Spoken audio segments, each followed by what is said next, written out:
Hello everyone, this is Rebecca Arvin with the Water Environment Federation. I want to welcome each of you to this joint WEF-WERF webcast, Full Plant Deammonification for Energy Positive Nitrogen Removal, sponsored by World Waterworks. Before we begin, I would like to quickly review a few logistics. All of the PDF PowerPoint presentations are available for downloading at WEF's FTP link. This link was distributed via email yesterday and will be distributed again tomorrow for anyone that registered after the time of distribution. The FTP link for this webcast also has information on how to receive professional development hours for those eligible to receive these training credits. There are 2 PDH credits for this webcast. You will need to complete the evaluation form to receive the PDH certificate. Your feedback on this webcast is important and helps identify future webcast topics that are timely and helpful to you. Please follow the PDH instructions and check with your state accreditation agency on how to receive this credit. During this webcast, while you cannot speak directly to the presenters, you will, however, have an opportunity to submit questions by typing in your specific question via the pane that appears on your PC. Today's moderator, Amit Pramanik, will be accumulating questions and direct them to the presenters at the end of the webcast. We will be recording this webcast. A link will be sent to all registered users tomorrow so that you can share it with other colleagues who could not attend the webcast. If you have any additional questions after the webcast is ended, please email webcast@wef.org. Before we get started, I have a poll question for everyone. Let me go ahead and launch that question. It's how many people are participating in the webcast today at your computer? So if you can just, if you're participating by yourself, then you can respond 1. If you're in a large conference room, if you could do a quick head count, that would be great.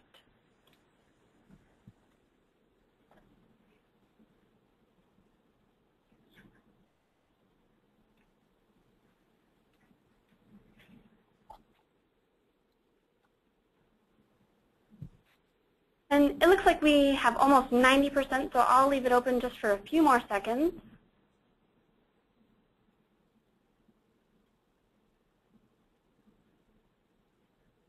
Okay, thank you so much for participating. I'll go ahead and share those results. It looks like we have about 82% participating by themselves today. So I'd like to thank Amit for moderating the webcast today. Dr. Amit Pramanik is a Senior Program Director at the Water Environment Research Foundation. Amit? Thank you, Rebecca. Pleasure working with you on this. And I'm going to show my slide over here, which is to take us to the purpose of today's webcast. Essentially, it's to provide both the WERF subscribers and WEF members, which also include many of our funding partners and supporters, plus a number of people that are probably joining from abroad, with the latest information and findings from 2 of the WERF-related research programs. The first is the WERF Nutrient Challenge program that's been going on since 2007, led by our PI, J.B. Neathling. This, I guess the number, if you were to try to search for information on our website, is NUTR1R06. And you'll notice there are various projects and sub-projects under this nutrient removal challenge. So I'd encourage you to go to our website and search through the knowledge area that we have established on our website and get quite a bit of the information available.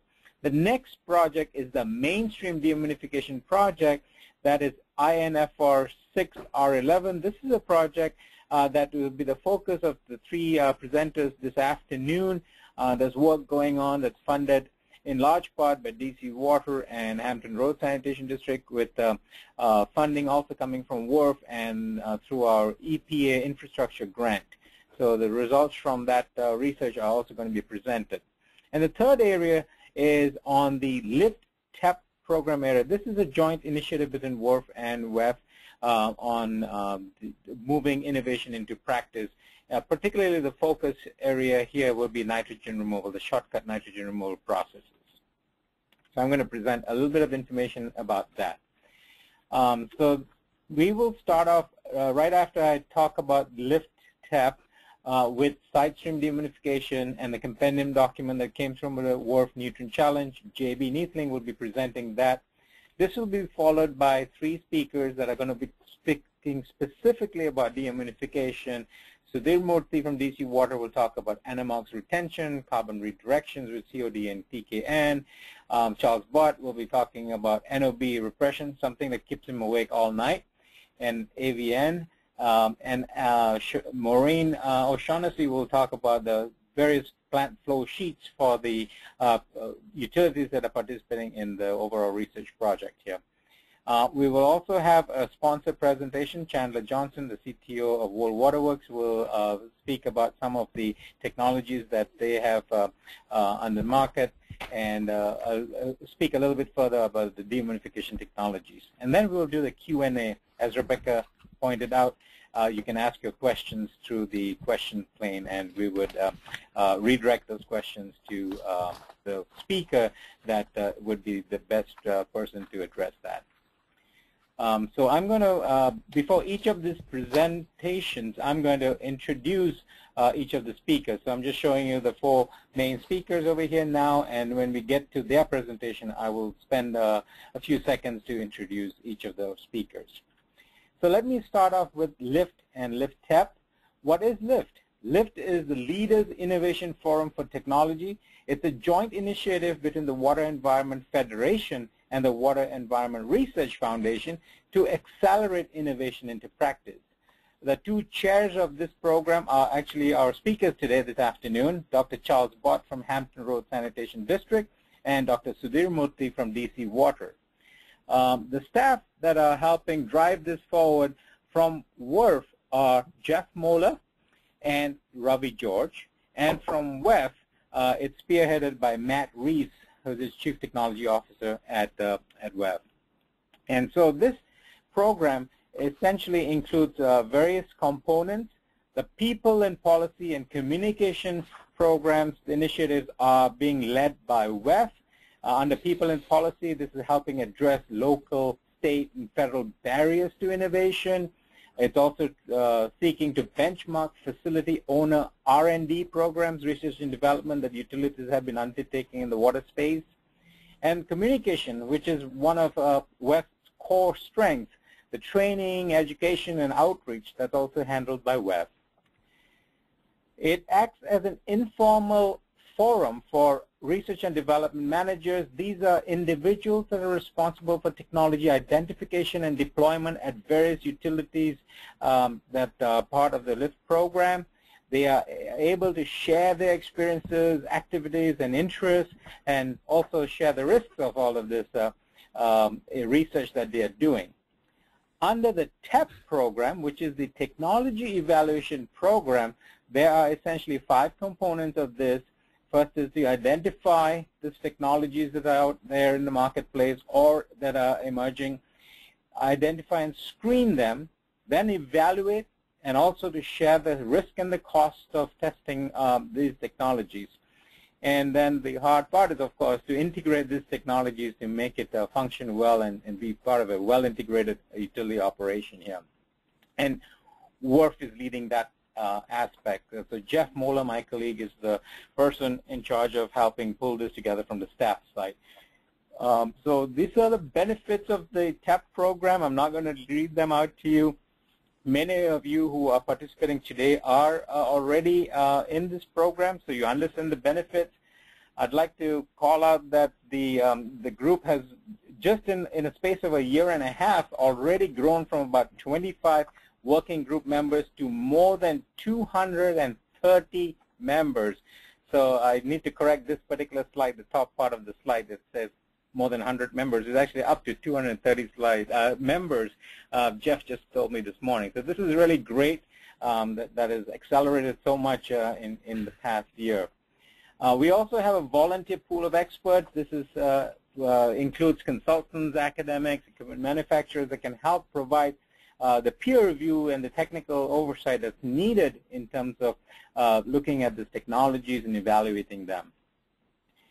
We have already identified through our utility subscribers 5 key technology focus areas. The first is nitrogen removal processes, which includes shortcut nitrogen processes that we'll be discussing today, including deammonification.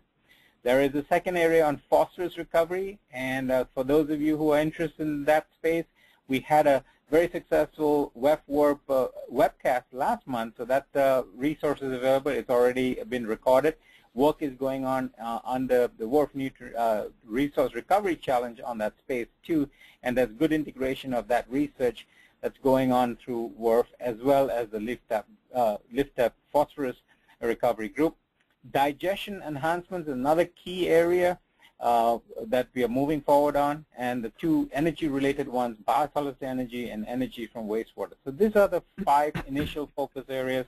A lot of traction and a lot of information being generated from each of these groups. I encourage you to participate or sign up if you're a utility subscriber for WARF.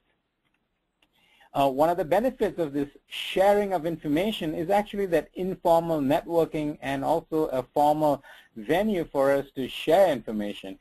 This is one example under the lift-up shortcut nitrogen focus area, where we had a deammonification workshop in Chicago that was hosted by the Metropolitan Water Reclamation District of Greater Chicago. And we were able to bring in 4 of the technology providers at that point. They flew into the airport in Chicago, and we actually rented space at the Hilton Airport Hotel. We were able to have one-on-one dialogue with the technology providers. They talked about each of the technologies, and we had a networking reception thereafter. We had about 30 or 40 utilities represented at that meeting. The very next day, we had a all-day session at the Egan facility in Chicago. Chicago provided buses to take us there. This was education sessions between the utilities, the R&D managers, and facility owners here provided information on their pilots and demos. And then we also had a plant tour demo was going on at that point. So this is just one example of how the lift-up program is actually helping a lot of our utilities move innovation into practice. Okay, so having said that, I will now turn this over to our next speaker, Dr. J.B. Neethling. J.B. is the Senior Program Director for the for HDR. He is also the National Lead Process Engineer with more than 35 years of experience in biological wastewater treatment processes. He's the lead PI, as I mentioned, for the WARF Nutrient Challenge, which is a collaboration of utilities, universities, consultants, manufacturers, and others that are researching nitrogen phosphorus removal processes. This is an extremely large challenge that is helping manage for us. It's sort of an umbrella that brings in some of the leading experts in the world here on this subject matter. He also completed a project a few years ago on enhanced biological phosphorus removal for WARF. He's been active in professional organizations, including WEF, serves on many committees, and also as a contributing author to various technical manuals of practice. His bachelor's degree is from the University of Stellenbosch in South Africa, and his master's and PhD degrees are from the University of California, Berkeley. So over to you, JB. Thank you, Amit. So I have the opportunity to talk to you about Sidestream Anammox. Let me just hide my slide, sorry. And I'm using, to a large extent, information that's compiled in a compendium that was completed under the WARF removal, nutrient removal challenge. As an aside, we're in the process of updating that document right now.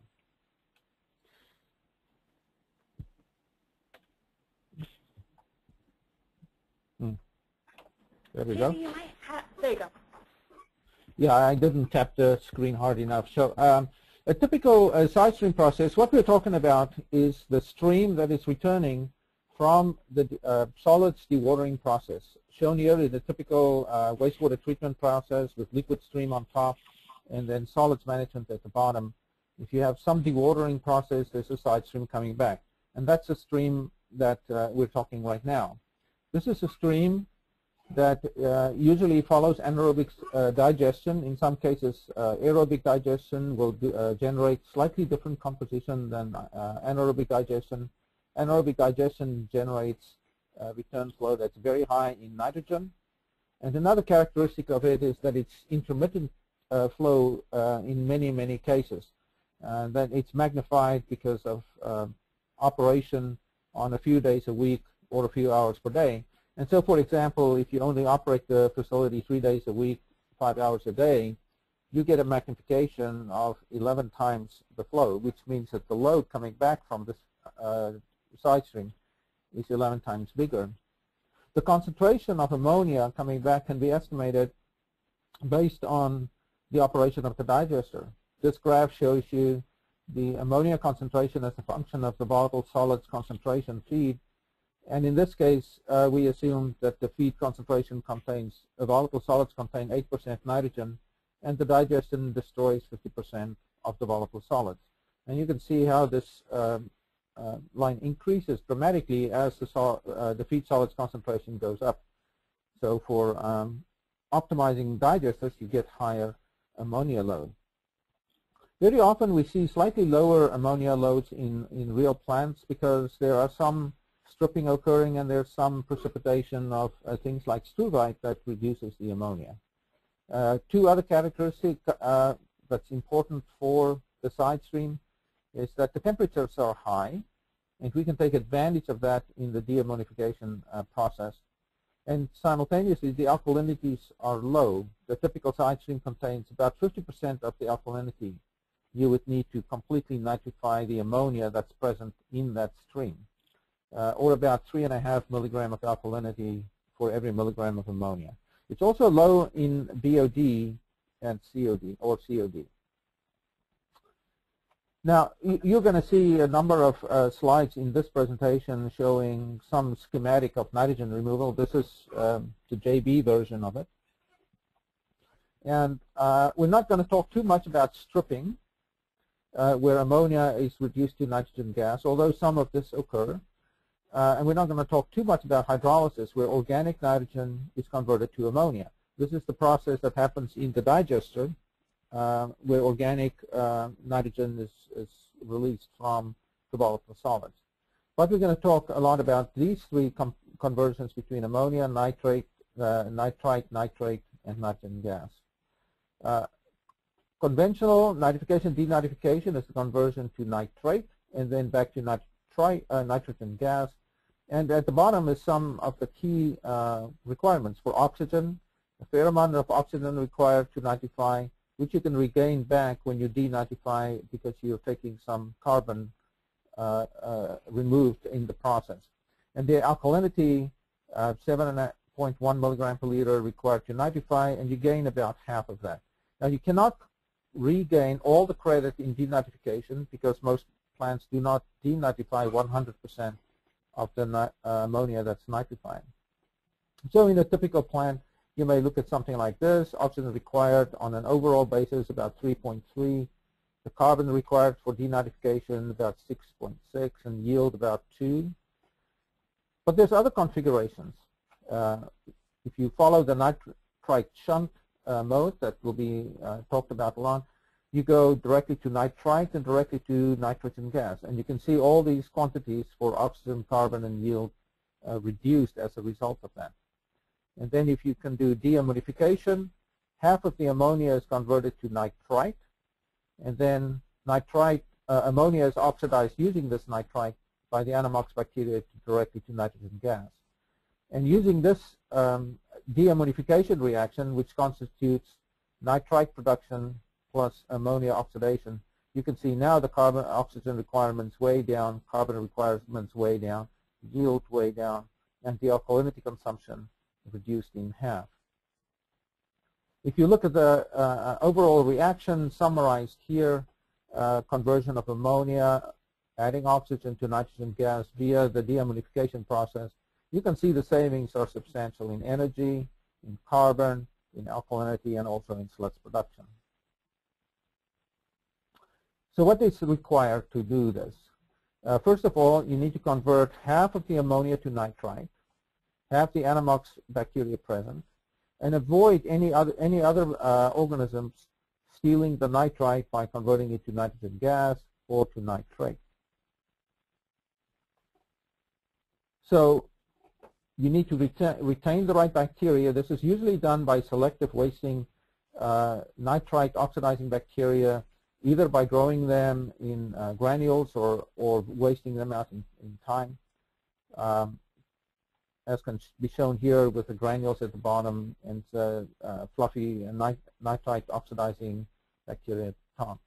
To control the process and halt the process at the nitrite level, you can use DO control, pH control, temperature, and free ammonia inhibition are all control options that's utilized in different process configurations. You want to limit competition from denitritation by not having too much carbon available to drive the denitritation reaction. And then because the Anammox bacteria grow so slow, to start the reactors, seed is usually required. There's many process configurations. Originally, it was a sequential process where you did partial nitritation and then followed that by the Anammox. This is no longer in common use, but the single-stage process is now commonly used, either as a granular media to maintain the Anammox, or by using some selective solid separation like a cyclone to retain the Anammox bacteria. I'll show you a couple of commonly used configurations. The granular process operated in an SBR type configuration. This particular arrangement is called the Demon process. It uses a hydrocyclone to retain the Anammox and wasting heterotrophs using DO and ORP control system to maintain the process. There's one operating facility in the U.S. and several under construction. Another granular operational mode is using a single reactor with an Upflow selective clarifier. This is one of the early evolutions of the process used by POX in the Netherlands and under the trade name Canon or Anammox. There are many installations worldwide, none in the U.S. at this point. Biofilm media can be used to retain the Anammox using different configurations, including bentonite or plastic media. The process is available commercially as the Anammox process or the Diamond process with a number of facilities available.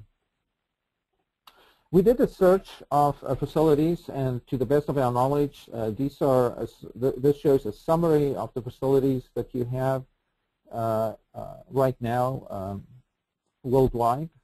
If you add them all up, I think you get about 67 or something like that. You can see the most common one is the Demon arrangement, and then the Anammox arrangement. The largest size, and this is in pounds of nitrogen removed per day. You can see very large facilities that is being built right now. Some still only in pilot plant scale, clear green. And I showed the dates when the first installation of that particular technology is reported. And so all in the 2000s, some 10 years or more ago. And then I also indicated the number of full-scale facilities and the number under design and construction, just to give you a sense of the units. Within the United States, these are the facilities that we're aware of, and I think the design construction numbers are probably pretty on target. The pilots, I'm convinced there's other pilots that we have missed, and you can see the activity from the different vendor styles that is available right now in the U.S. A couple of full-scale plants are now up and running, and some are in construction and some in design. So pretty soon we'll have some good information in terms of lessons learned and applications here in the U.S. Some of the implementation considerations when you think and advantages of Sidestream Anammox we're talking here. Compared to a conventional solution, the reactors are smaller, the energy use is lower, and the chemical use is lower. And very often what we found in comparing different options, the alkalinity consumption is the one that really benefits the deammonification solution for a side stream control. You can produce solids mentioned without the external carbon, and then you do require startup seeding of the process to get it going fast.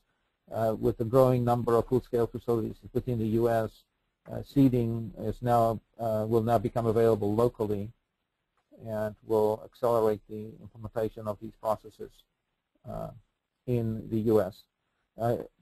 Most vendors, the difference between the vendors really and suppliers are really based on the control system and how to control the biological population dynamics of the process itself. So to conclude, Sidestream deammonification process is now an established process. For years we've wondered, there's a lot of questions, but as you'll see from the presentations following, we understand the dynamics of the deammonification process, especially on the Sidestream side, fairly well. There's many process arrangements that's available. They vary in terms of how they control the population dynamics and the online process control options that's available. And then the final conclusion, this really is the most cost-effective way for sustainable nitrogen removal from the side stream in terms of the impacts per pound of nitrogen removed. Ahmed? Oh, thank you very much. So I'll get to the Q&A in a few minutes. There are a couple of questions already ready for you, JB. So we'll get to that in a few minutes. But let me turn it over to Sudhir Murthy, and while he's taking control, I would like to introduce him to you all. Sudhir Murthy, Dr. Murthy, is actually the Innovations Chief for the District of Columbia Water and Wastewater Authority, now known as DC Water. He works in the Office of the General Manager and leads the development, implementation, and continuous improvement of DC Water's innovation strategy in coordination with their executive team and other DC Water departments. He's been leading the work, the nutrient removal research at DC Water in Mainstream Deammonification at the Blue Plains facility.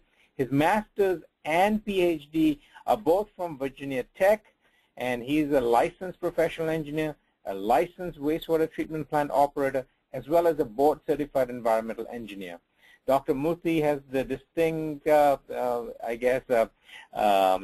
privilege of being both an IWA, International Water Association Fellow, and the Water Environment Federation Fellow.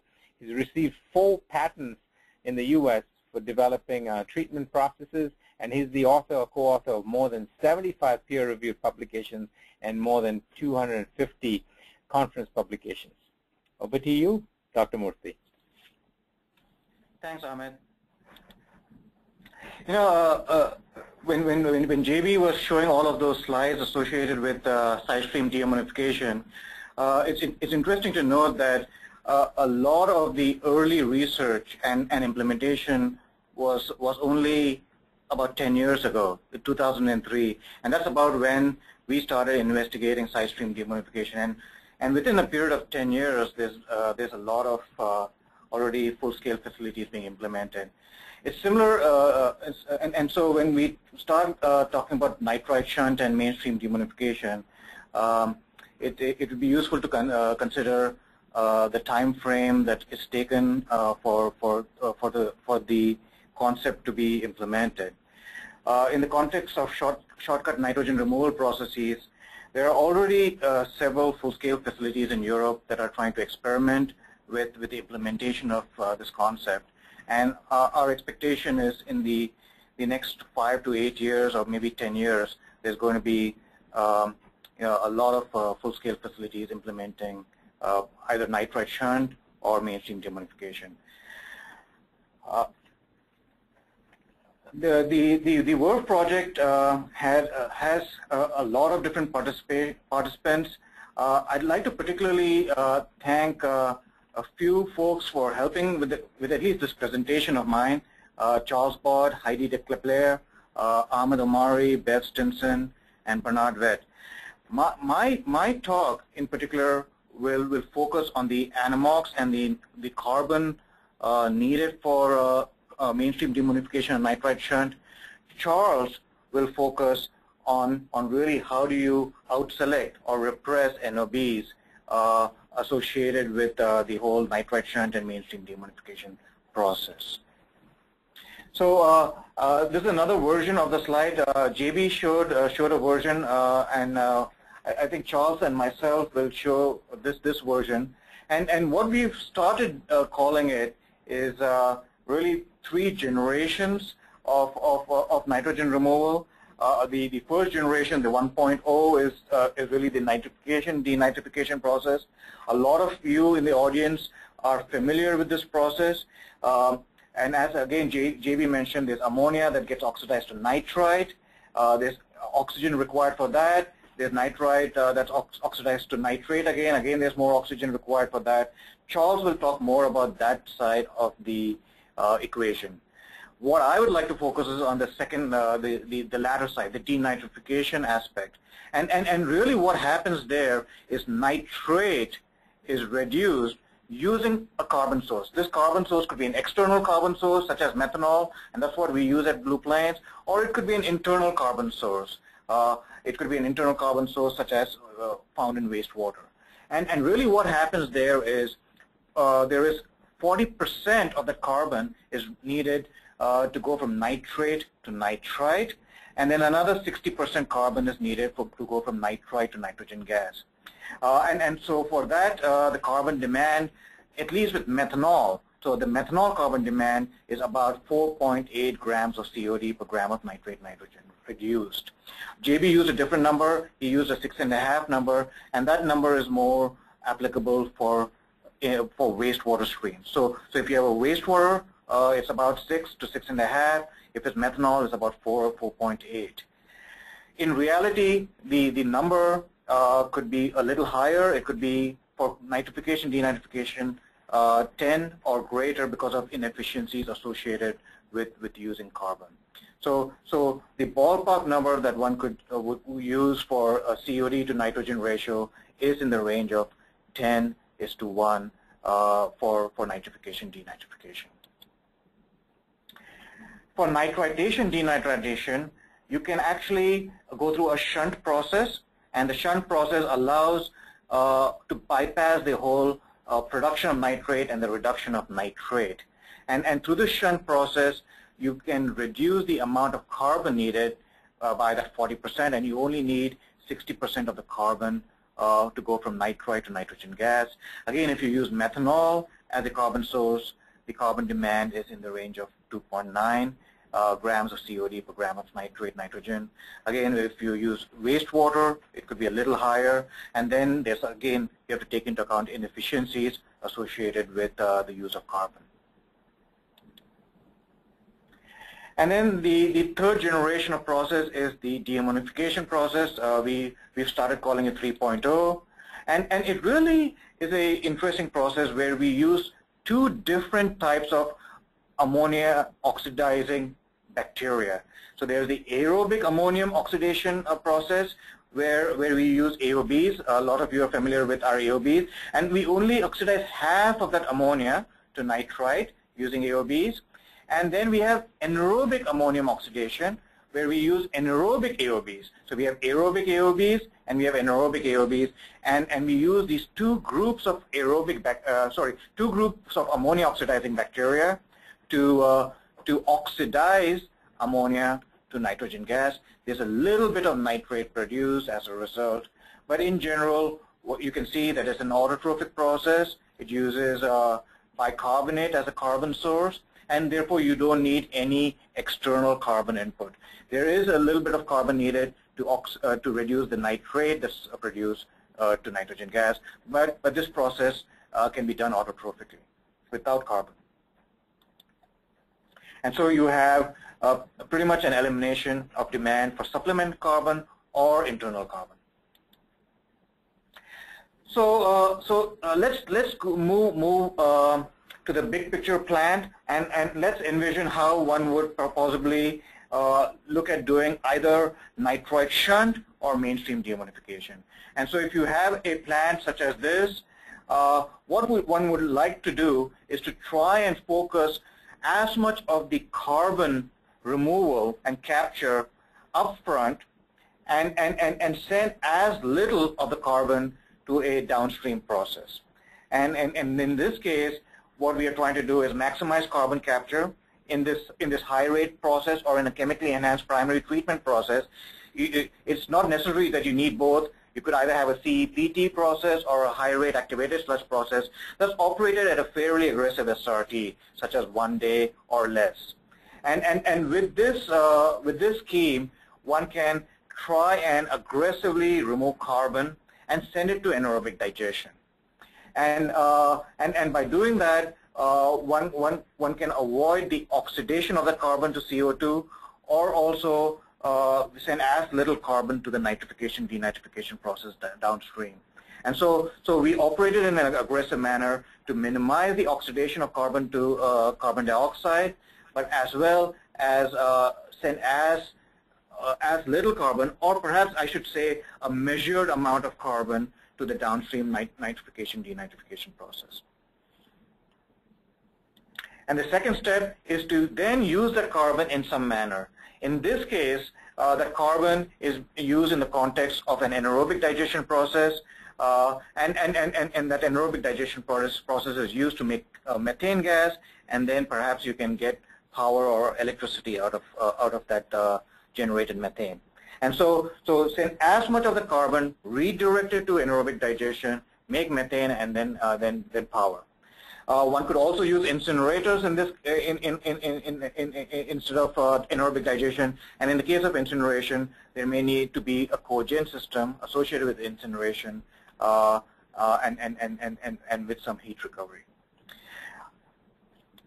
And then the third step is to minimize the amount of carbon or tailor the amount of carbon that is needed for the downstream nitrogen removal process. And in this case, you tailor the amount of carbon in a manner that you maximize the deammonification process in the side stream, like JB mentioned, and then the remaining amount of nitrification, denitrification in the mainstream, which is really about, I would say, 2/3 to 3/4 of the nitrogen is accomplished either using nitrite shunt or mainstream deammonification, with a little bit of perhaps the 1.0 nitrification denitrification happening in that one process. So how does that fit in the context of the Blue Plains plant? And so this is a Blue Plains plant. It's a 370 million gallon per day design flow plant with a nitrogen removal requirement of in the range of 3 to 4 milligram per liter. It's a load-based limit, so and a phosphorus limit of 0.18 milligram per liter, and a minimum temperature of 12 degrees C in the winter. So in the context of Blue Plains plant, we have chemically enhanced primary treatment, a high-rate activated sludge process, all for carbon removal and capture, followed by a nitrification denitrification process, and we have new tanks being built out here, and anaerobic digestion facility out here. So our hope is to try and maximize carbon capture out here, send it to anaerobic digestion, and then see if we could implement mainstream deammonification or a combination of the 1.0, 2.0, 3.0. So a combination of nitrification, denitrification, nitrite shunt, and mainstream deammonification in the process out here. So we have some CIP projects at Blue Plains. We have an expansion of reactor out here, which is nearly complete, where we have a polishing step for nitrogen removal that could be used, say, for example, in the mainstream deammonification step. We have a new centrate, a filtrate treatment process out here for side stream treatment, and we are going to be using the Demon process for nitrogen removal out here. We have a high rate process we have going on right now, where once the rehab is done, we will have better control of this process for carbon capture and to minimize carbon oxidation. And finally, we have an anaerobic digestion program where we can send as much of the carbon, captured carbon, to this digestion process to make power. And so what are our next step in really converting some of the infrastructure that we have already in place to mainstream deammonification? So right now at Blue Plains we have this conventional nitrification denitrification process in place.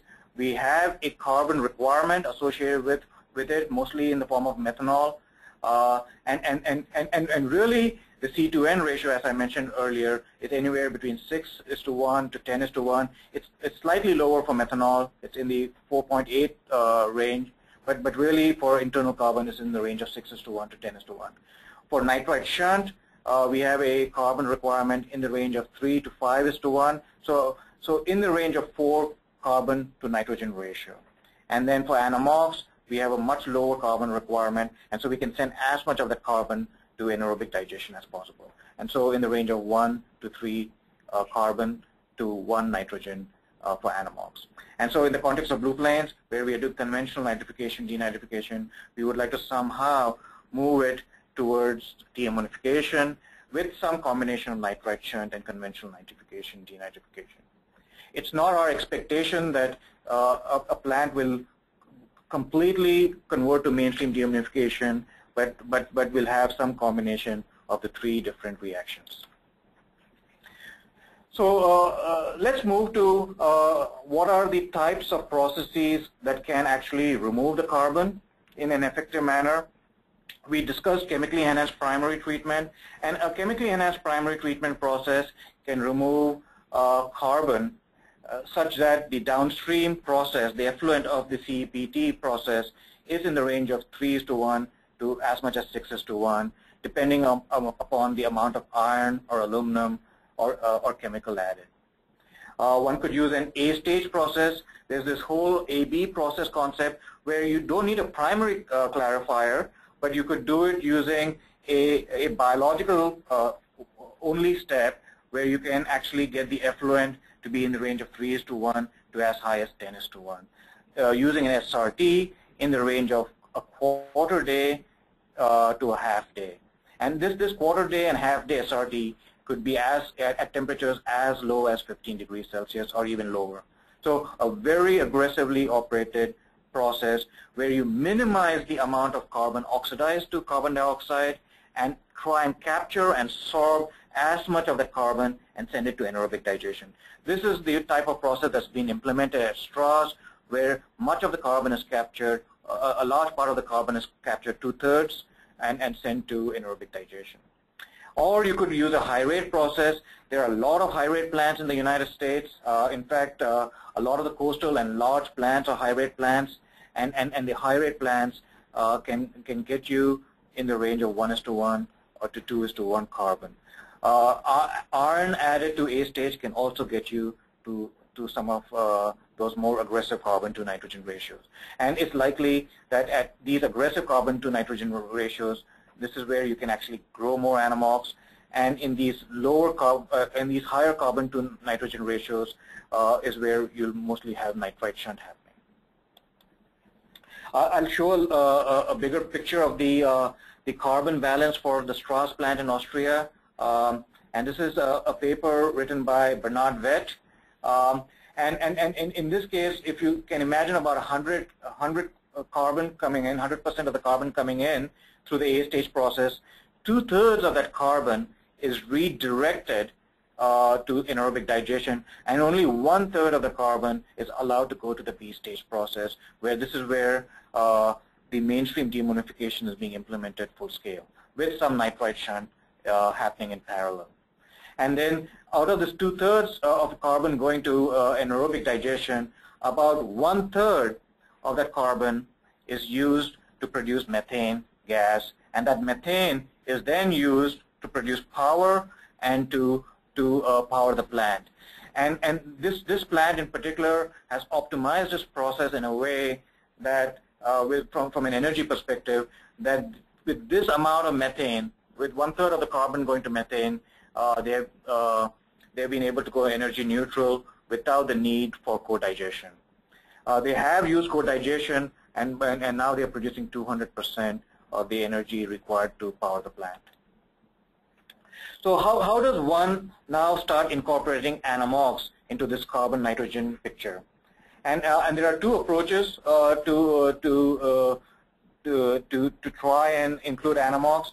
One is and these approaches can be used in series. It doesn't have to be one or the other. One is to bioaugment the Anammox from the Sidestream process, and then the second approach is to retain that Anammox as much as possible in the Mainstream process and grow it in that Mainstream process. So bioaugment it from the Sidestream and then retain and grow it in the Mainstream. So what we found out about Anammox is that these Anammox form granules. And JB showed some nice pictures of Anammox forming granules. This is a picture of the demon sludge, where you see these red Anammox granules and flocks. The flocks are mostly ammonia oxidizing bacteria. There's a little bit of nitrite oxidizing bacteria, but it's mostly ammonia oxidizing bacteria and Anammox in a Sidestream system.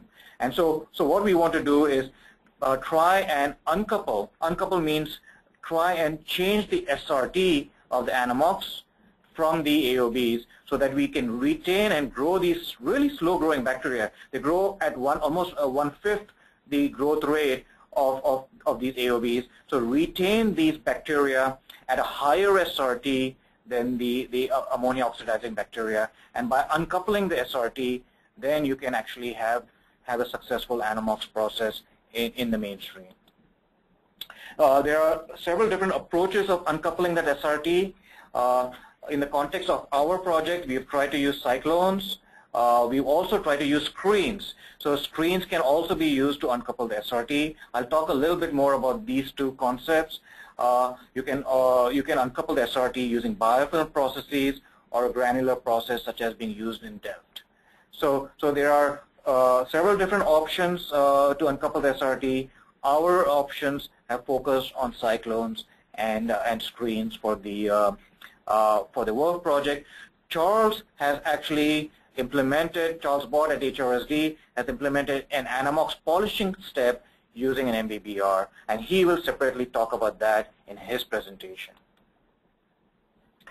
And the different approaches to accumulate Anammox results in different diffusivity and mass transfer resistance for the Anammox. Some of it is used with advantage, and some of it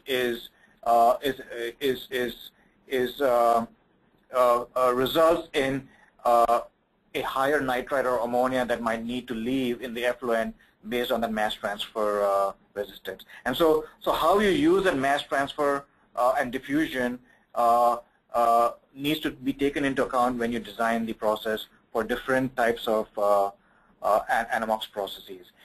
In general, the hybrid and attached growth biofilm processes will try to have the Anammox in the inside of the biofilm with ammonia oxidizing bacteria on the outside to then take advantage of the ammonia or the nitrite that is produced by the outside biofilm and then used by the Anammox on the inside.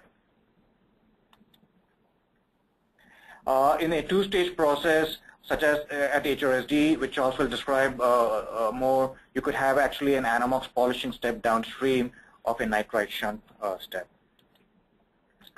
So in the context of Cyclones, we have the ability to have the hydrocyclones separate out the granules and the flocculant material the flocculant material comes out in the overflow of the cyclone. The granular material comes out in the underflow of the cyclone. And this separation allows us to uncouple the SRT. And so we use this, the hydrocyclone, and the principle that more dense material will come out in the underflow and the lighter material comes out in the overflow. What we've actually seen in practice, though, is that there is a predominance of granules with some flocks that comes in the underflow, and there's more flocks and very little granules that comes out in the overflow. And the efficiency of these systems are in the range of between 80 and 90%, with about 10 to 20% of Anammox that ends up in the overflow, and the remaining Anammox comes out in the underflow.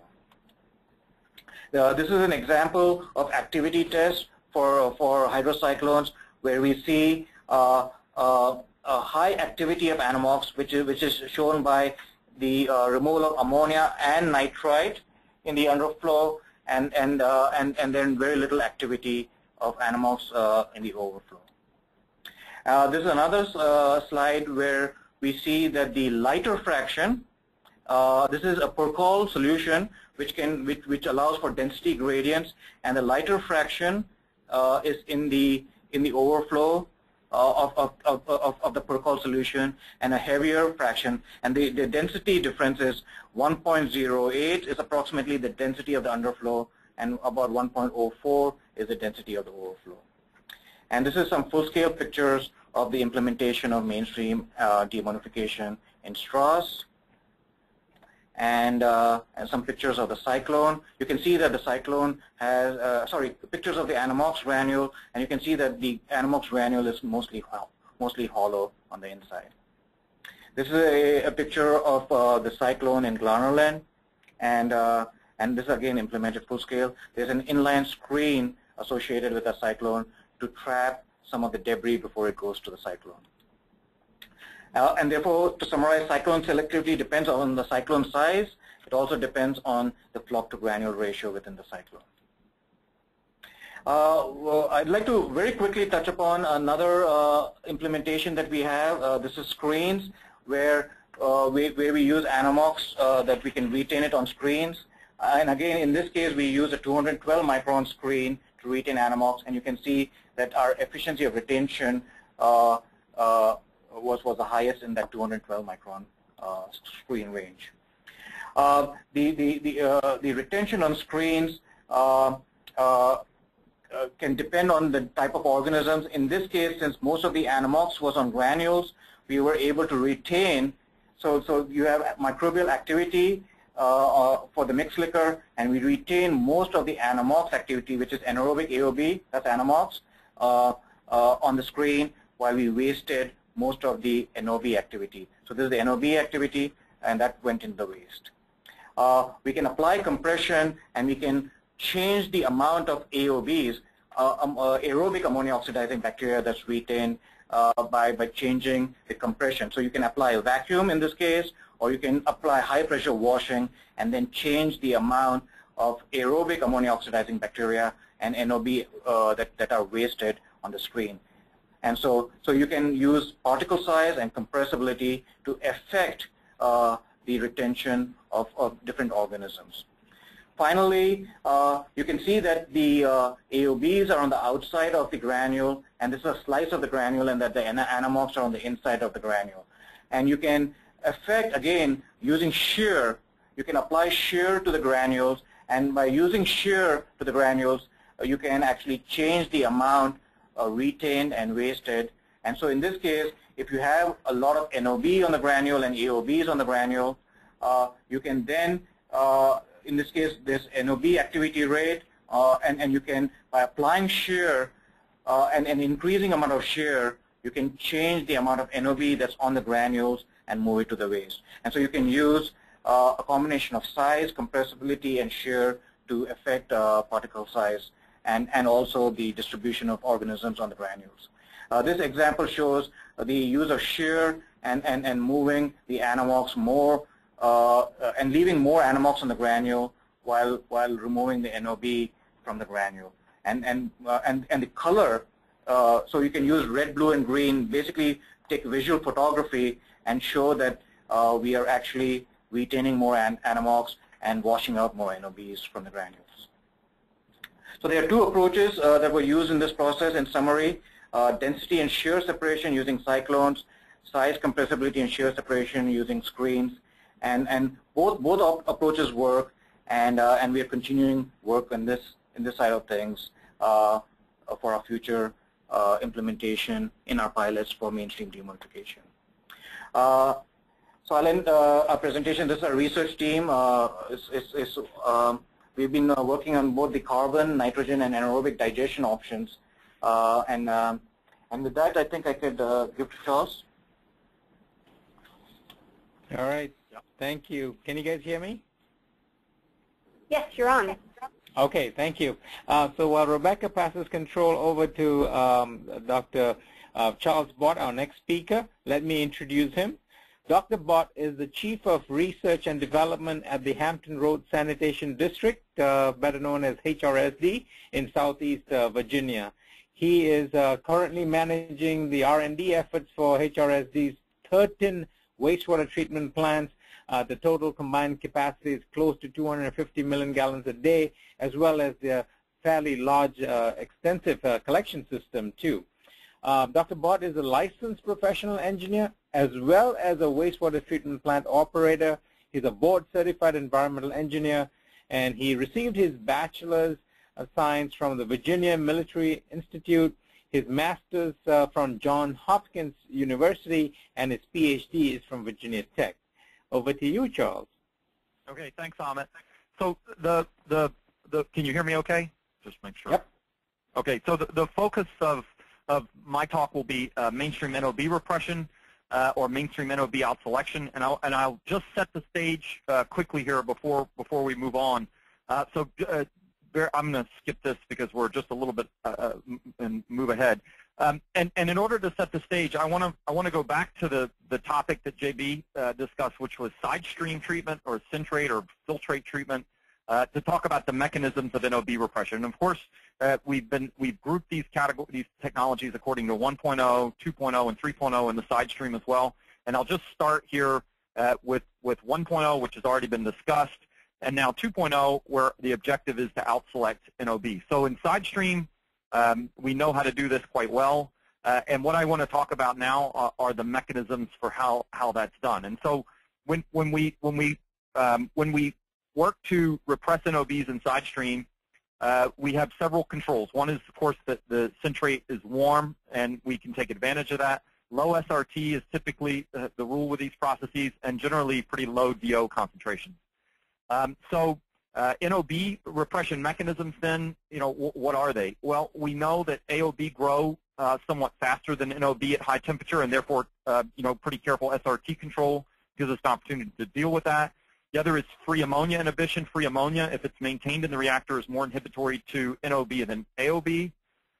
We also think that at least in these sidestream processes, AOB have a higher affinity for DO than NOB, and so low DO would tend to select for AOB and out-select NOB. And then it's also possible that high nitrite concentrations lead to nitrous acid inhibition of NOB more than AOB. I'll just report that at least for the sidestream nitrite shunt processes like the Sharon process or the Strass process, it's predominantly nitrobacter in these processes. And so a lot of what we know about NOB out selection in sidestream is really from having nitrobacter present. And it's also, nitrobacter data are also really the basis of most of the literature on this topic. So that's one issue. The other thing that's not on this slide that's important is competition for substrate. And so these sidestream processes, just like the mainstream processes, set up a competition for substrate. And those two, the most important for NOB out selection are oxygen and nitrite. So for oxygen, AOB are competing with NOB for oxygen, and we see here, low DO gives us an opportunity to induce that competition. And then for the other substrate is nitrite, and the competition here is, in the case of nitrite shunt, it's heterotrophic denitrifiers are competing for nitrite with some COD available. And in the case of mainstream deammonification, it's Anammox competing for nitrite. So that competition is important in sidestream. It's also important in mainstream. So now we'll switch over and talk about mainstream. And I'll just before I do that, I'll briefly mention here that while nitrobacter is predominant in processes where there tend to be high nitrite concentrations, nitrite tends to be a bit lower in the sidestream deammonification processes, and so it's typically found that it's often not nitrobacter in the sidestream deammonification. It's nitrospira, and often as well nitrospira in the mainstream. So now we'll talk about mainstream, and really, what I'll start with here is the mainstream nitrite shunt processes, or the 2.0 processes, as Sudhir mentioned before. And And so what are the tools available? What are we trying to do here? Well, one of the things that we've recognized as a result of the work that we've done is that ammonia-based aeration control, and perhaps extended to what we'll call in a minute AVN control, is an important tool here because it basically it allows the aerobic SRT to be only as long as needed. We're only going to convert the amount of ammonia that we absolutely need to in this case, and we're not going to provide any more aeration than is necessary in that regard. It's sort of controlled S&D process. NOB repression must be controlled and confirmed. We've all seen reports of processes that have done amazing things and from a nitrogen removal standpoint, and the claim has been made that NOB have been repressed and that it's nitrite shunt, but very seldom do we see cases where that's been confirmed and where it's been sort of controlled in a designed, careful manner. And then we want to make sure we have just the right amount of COD and use it for denitritation. One of the ways that this, sorry, I've got a little problem here. One of the ways, can you see my screen still? Yep, coming fine, thanks. Okay. Sorry, I had a block in the way of my window. One of the ways that this process has been used is in the AB process, that is ammonia-based aeration control. In this case, the A stage process is generally carbon limiting this MLE. And so instead of the 10 to 12 milligram per liter that we might expect out of an MLE type process, we get more like 16 to 18, simply because this system is carbon limited. And so what's often seen in these processes is an ammonia probe installed in the aeration effluent used to control aeration in the aerobic zone here, allowing this aerobic zone to really be used in more of an S&D type manner, simultaneous nitrification, denitrification manner, getting this process back down to the 10 to 12 milligram per liter range, and really more effectively using the slowly degradable carbon that's coming out of the anoxic zone and into the aerobic zone, so achieving some S&D using the carbon a bit more efficiently. The other thing that's important to recognize here is that any process that relies on 2.0 or 3.0 nitrogen removal and does redirect carbon, as Sudhir talked about, gives us an opportunity to do this in a smaller volume downstream. So we don't have the COD and TSS load or the methanol dose that provides, that results in space, that results in large aeration tank volume. So we can do this in a bit smaller volume. So then we switch to 3.0. What are the objectives? Redirect unnecessary carbon. And again, that's good because it minimizes B stage. And Sudhir talked about the options. We need to repress NOB now under more difficult conditions, which are low temperature and low ammonia compared to mainstream. And I'll talk about that in a second. And selectively retain Anammox. And so Sudhir talked about the first bullet and the second bullet. I'm going to drill into the second bullet here. To do that, I want to start off with just a bit more overview of the flow sheets here. So Sudhir talked about primarily plants with anaerobic digestion, and in this case, the features here are that we're bio-augmenting AOB from the side stream into the mainstream without sort of the expected population of NOB, and that also helps with NOB repression. So we recognize that this process gives us the opportunity to bio-augment AOB without NOB in addition to bio-augmenting Anammox. We have the cyclone or the screen or whatever mechanism we need, maybe biofilm, to retain the Anammox in the mainstream process. But the key here is carbon redirection, AOB and bioaugmentation, and then selective or AOB NOB out selection in the mainstream. And this is being piloted at DC Water and tested full scale in Strass and Granular. The HRSD part of the project is really focused on plants without anaerobic digestion. And in that case, generally, if we don't have an opportunity to bio-augment Anammox from the side stream, then the thought is it really makes sense to maximize nitrite shunt in the mainstream and polish with Anammox. Now, this concept of polishing with Anammox to get to low effluent total nitrogen is something that is also can be done in the approach with anaerobic digestion, but in that case, it's done in the main process itself. So at the end of this aeration tank, or at some point near the end of the aeration tank, we would still use Anammox, but we're doing it within the same tank to polish. In this case, we're doing nitrite shunt to the extent we can, and using Anammox to polish in a separate unit process. And I'll talk about that a little more as well. And so for the mainstream NOB repression part, we've got three different scales, starting with bench scale and now pilot scale at DC Water, full scale at Strass, and pilot scale at HRSD to do this, and quite a significant team of people, as Sudhir mentioned.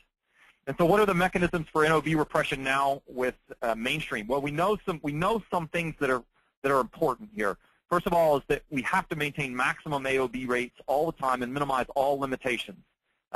One of the ways to make sure that we keep maximum AOB rates all the time is to make sure that we have ammonia present throughout, if not most, all of the aeration tank, meaning we don't let the ammonia go to zero. And I'll come back to talk about that a bit more. One of the tools that we have to do that is that ammonia-based aeration control. We're controlling the ammonia to be a particular value at the end. Competition for competition for substrates, and heterotrophs for Anammox, heterotrophs and Anammox for nitrite, heterotrophs and AOB for oxygen, out selection by unfavorable conditions, and we probably can't rely on inhibiting or toxic impacts on NOB, though we're still having a look at the impact of nitric oxide on NOB. Lag phase and nitrite availability by intermittent aeration is also something that we've investigated, and I'll talk more about that. Turns out that as a result of this project, we spent a lot of time using data that exists in the literature that we think are predominantly based on Nitrobacter that suggests that AOB have a higher affinity for DO than NOB, and that's represented by these half saturation or KO values for the two. We spent a lot of time working to run lab reactors at Blue Plains, and these are SBRs, bench scale SBRs at Blue Plains run under very low DO conditions, about 0.1 milligram per liter, and had no luck repressing NOBs. Even with intermittent aeration up to about 0.15 milligram per liter, we also had very little luck repressing NOBs. And so we question these values, and it turns out that when we make measurements either at DC water or at HRSD in real this might be different in other processes, a suspended growth activated sludge, we see exactly the opposite, that NOB are more have a higher a higher affinity for DO than AOB. But as we get to high DOs, we see that AOB grow faster than NOB, or processing nitrogen at a faster rate than NOB. And so the work that we're doing is taking advantage of this difference here. And we see the same thing in DC water, and we actually have the same data at Strass as well. It turns out that I'll show data later suggesting that what we see in these processes is, of course, mostly nitrospira, and there's some really fascinating new genetic information on nitrospira that provides a really good explanation for why this might, in fact, be the case and why it might be so different than Nitrobacter that we commonly that have been more commonly studied and reported in the literature. The other thing that I talked about is the need to maintain ammonia in the process to maintain high AOB rates. And we see that between about 1 and 2 milligram per liter of either ammonia or nitrite, we see a bit of a crossover point where we're making an attempt to grow AOB, keep AOB operating at their maximum rates, but keep nitrite concentrations generally as low as we can in the process, either through heterotrophic denitritation or through Anammox.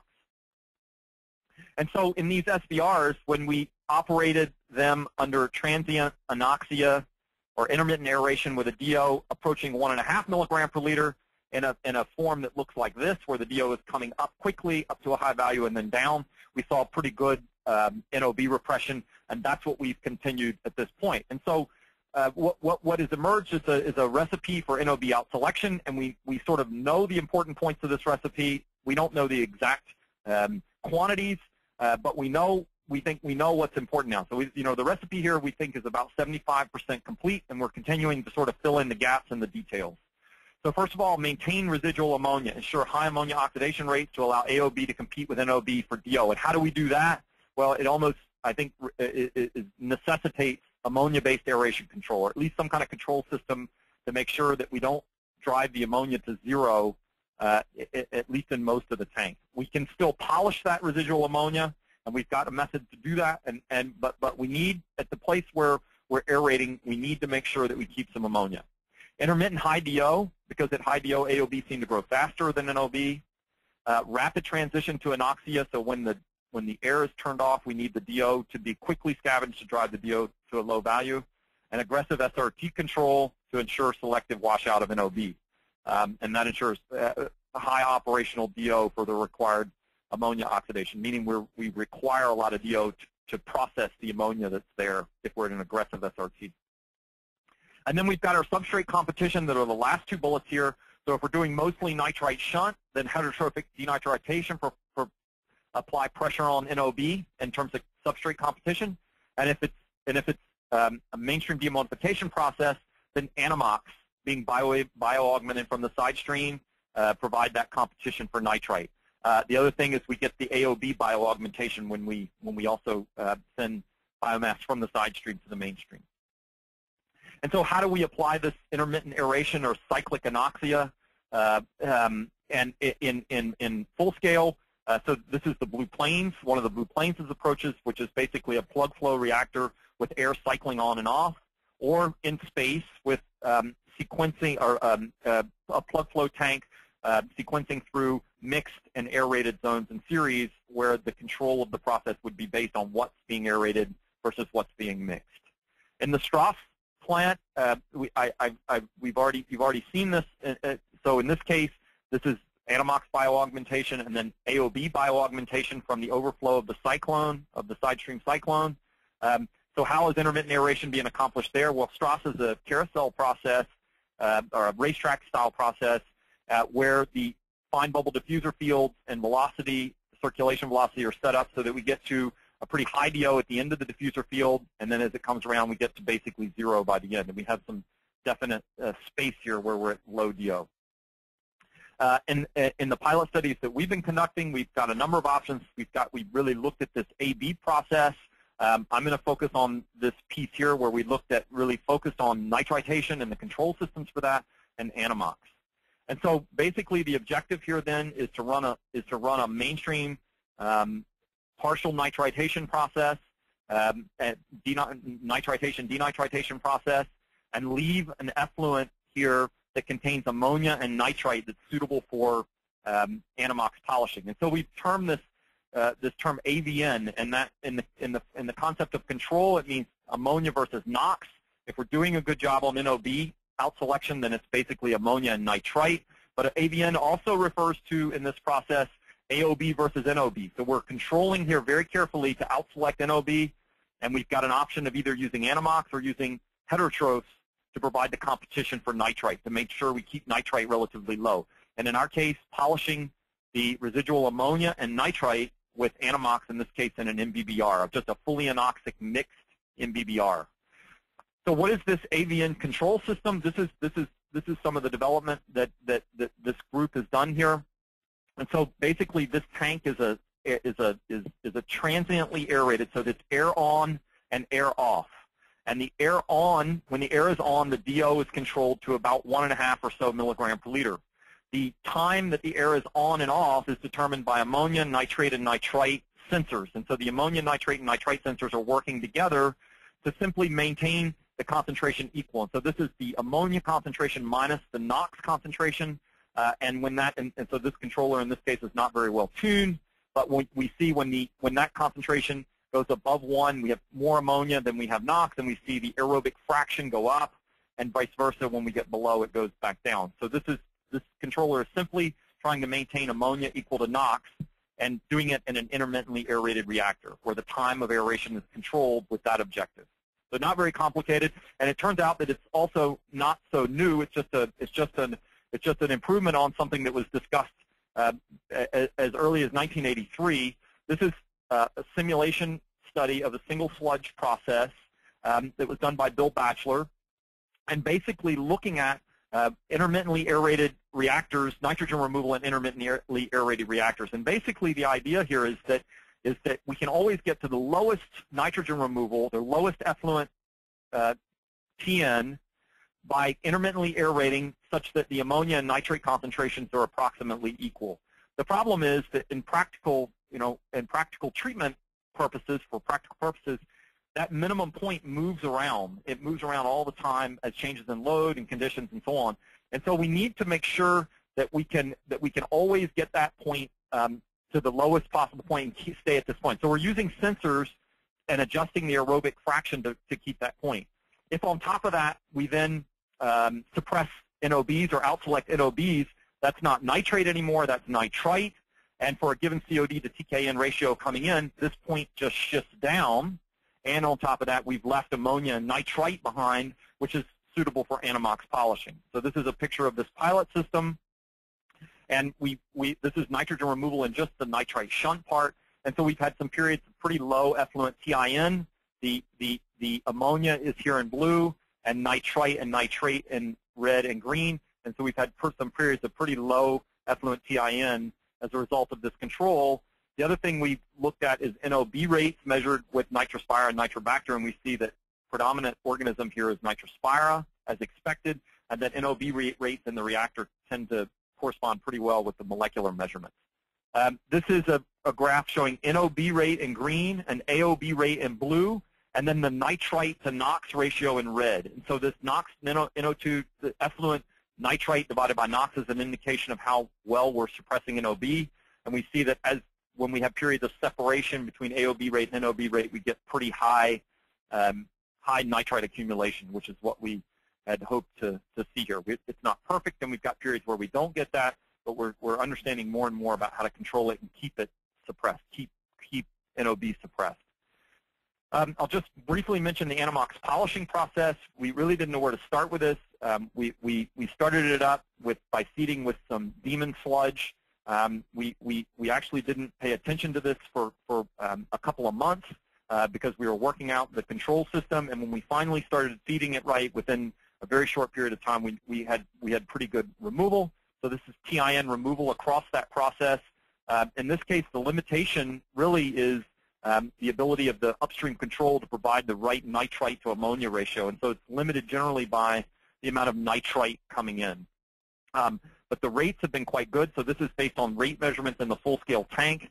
And we're getting rates up as high as 1 gram per square meter per day of TIN removal, and what we would expect from a ratio standpoint. So this is the stoichiometry in the process, looking at the nitrite to ammonia ratio, averaging about 1.38, and the expected stoichiometry for Anammox is about 1.32, and about 0.246 compared to typical Anammox stoichiometry of 0.26. So there's no doubt it's Anammox, I think. The only thing that's limiting this process from getting to very low concentrations is getting the feed at the right ratio of ammonia and nitrite. And so we basically very recently rebuilt this whole pilot system to focus on and rebuild based on what we've learned with this upstream process of more plug flow process now, and using the AVN control, and then Anammox polishing. So this is just a blow up of this, and the sensors that are being used here, and then the Anammox MBBR. We also will be looking at soon doing this Anammox polishing upstream of the clarifier in the form of an IFAS, but still fully anoxic, so not an aerated zone, and still being fed ammonia and nitrite. And so that's the end of my part here, and I guess this now goes back to Amit. Thank you. Great. Thank you very much.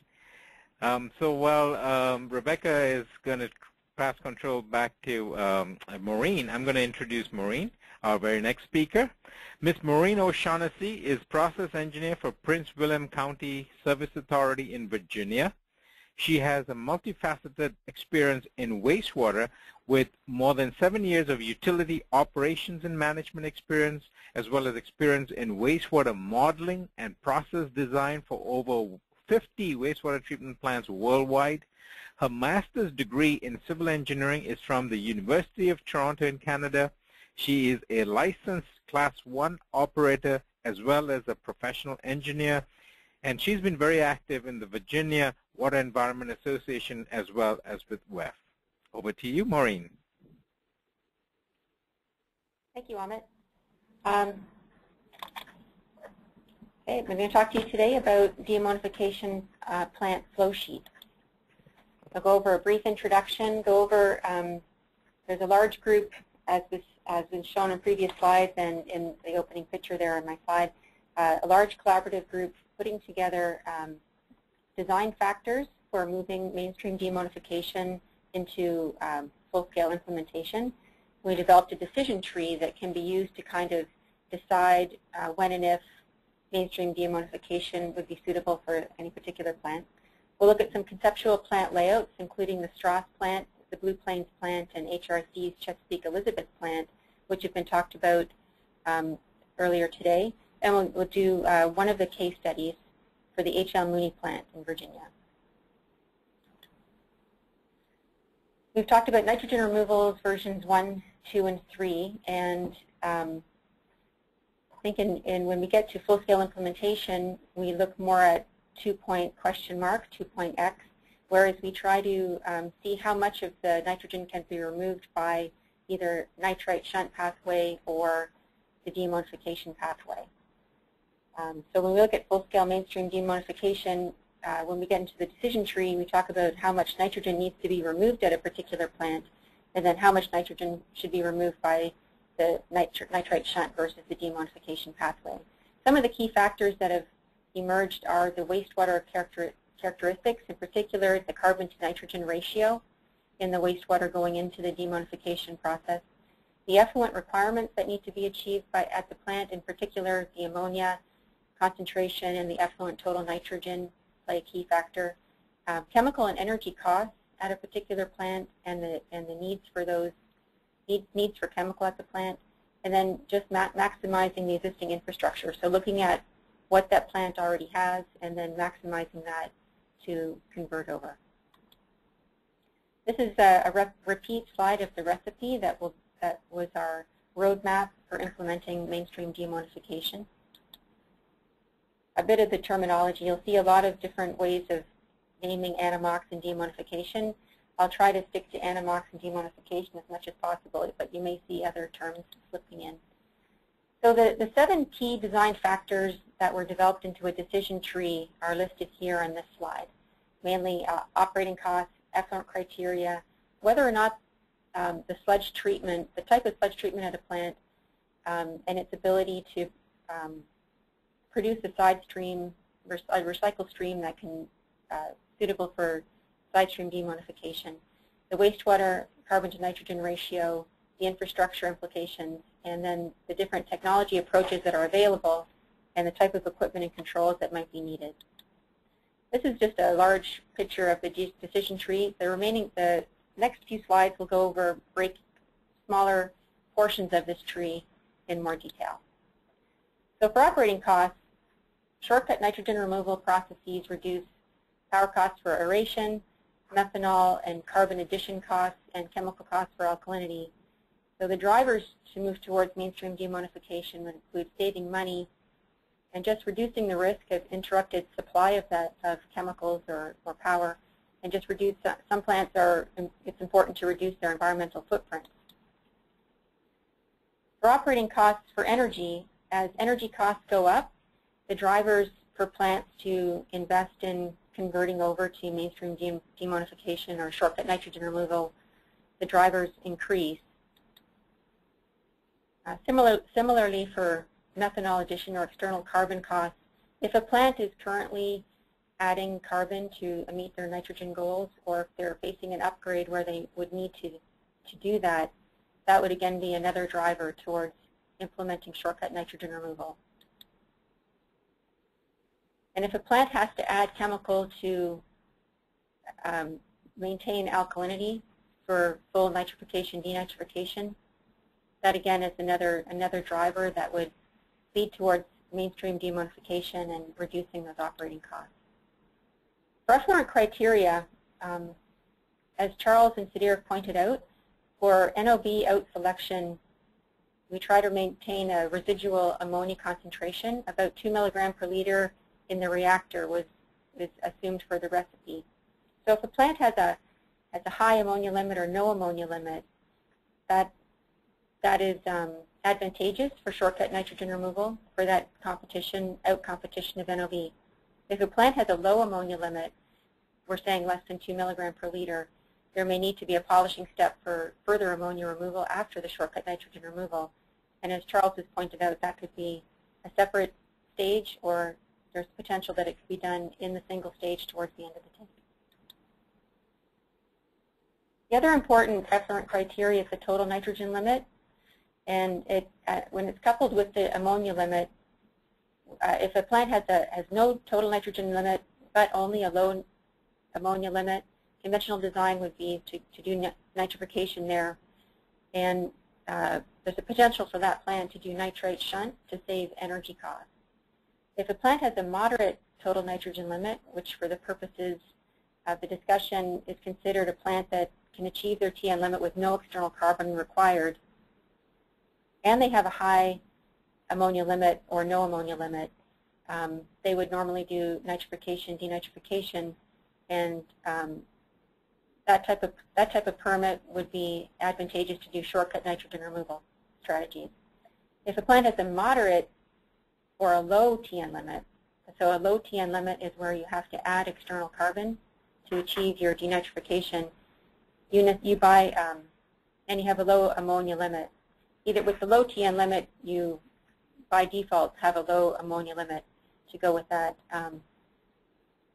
Shortcut nitrogen removal processes plus that ammonia polishing that was mentioned before would be indicated. For phosphorus removal, the shortcut nitrogen removals are compatible with chemical phosphorus removal. And, many of the plant layouts will use chemically enhanced primary treatment, where you add chemical to enhance your solids capture and redistribute the carbon to the digester, achieving two goals at the same time.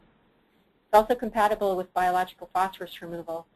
In the mainstream, operational data has shown in full-scale plants that BioP can be observed in, well, it's been observed in the B stage in Strass, which is the second stage, and in Rotterdam, BioP in the high-rate activated sludge has been observed at SRTs beyond the 1 to 1.5 days. With biological phosphorus removal, on the digester, on the centrate or the recycled stream, there's potential to do phosphorus recovery up ahead of your Sidestream deammonification as well. On the mainstream, there's a bit of a conflict of interest because the organic acid used for the BioP would be unavailable then for the nitrogen removal. It can reduce your carbon to nitrogen ratio that's available.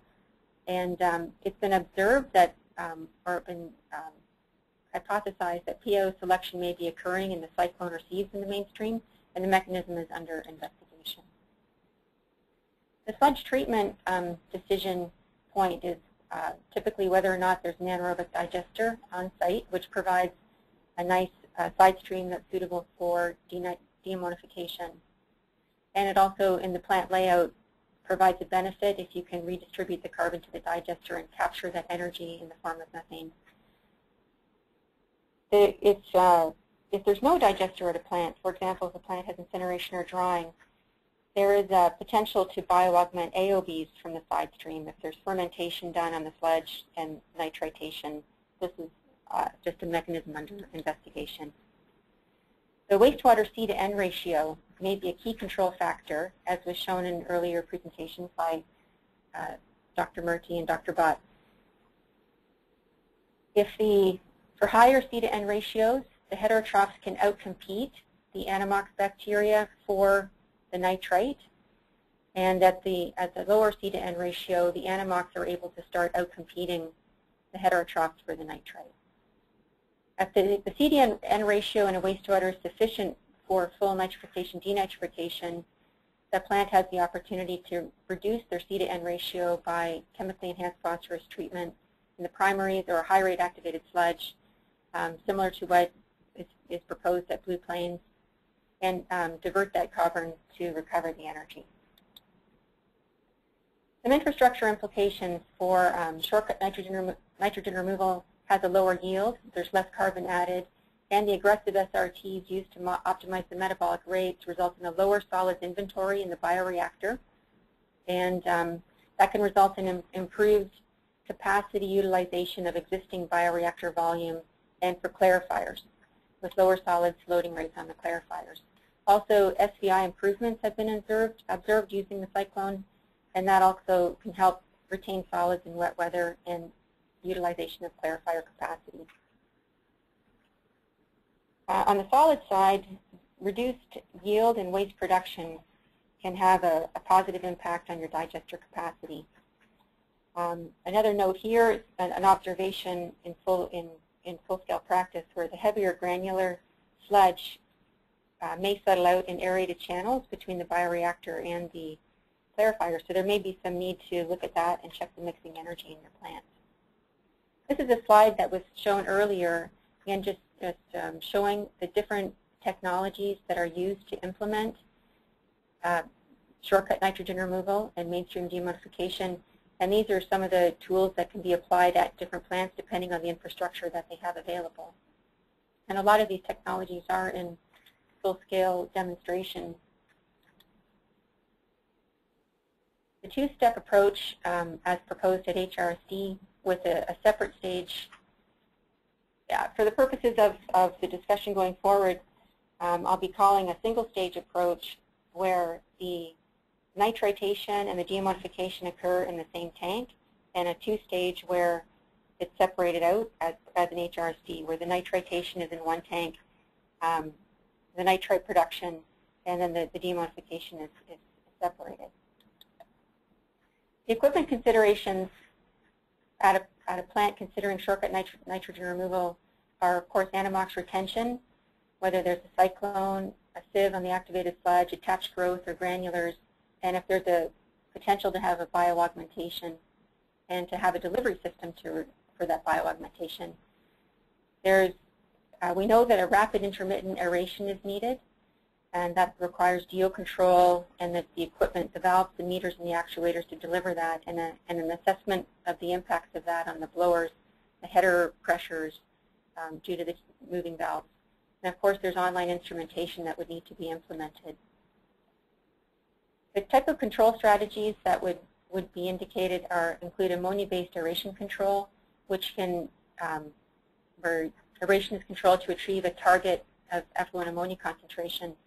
This is a strategy, it's here as like a low-risk strategy for a plant that needs to save energy for nitrification, denitrification. As we talk later on more about how to step into some of these strategies and how to reduce risk as we move towards implementing.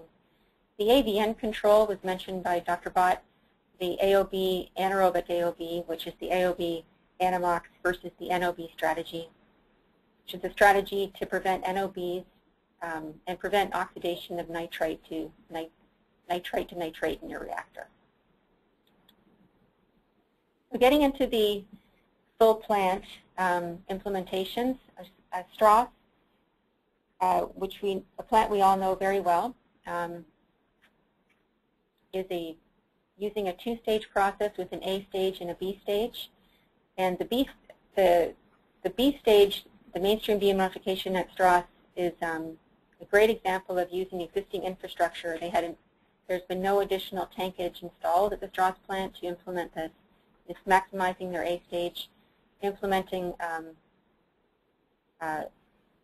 mainstream deammonification with the use of a cyclone on the B stage, and the bioaugmentation from the Sidestream deammonification with a cyclone.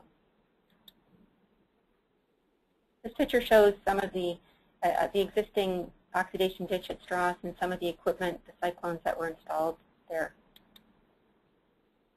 The Blue Plains plant is an example of using upstream processes to reduce the C to N ratio. Here it's the chemically enhanced phosphorus treatment and the high rate activated sludge, reducing the C to N ratio to make it advantageous for a single sludge deammonification.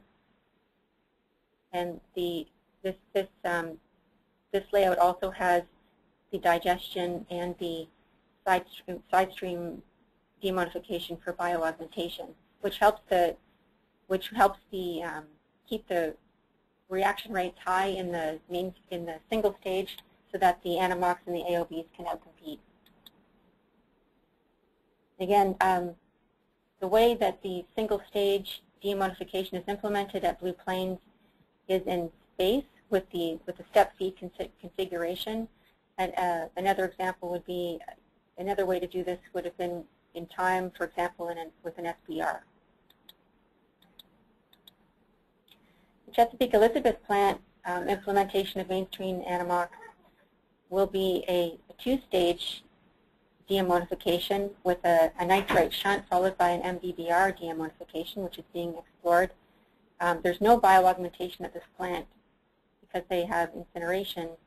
The lack of bioaugmentation, and maybe that is a good makes it a good application for a separate deammonification step, so that the conditions for the Anammox bacteria and the AOBs in the separate stage, the conditions in there can be closely controlled to maximize those reactions.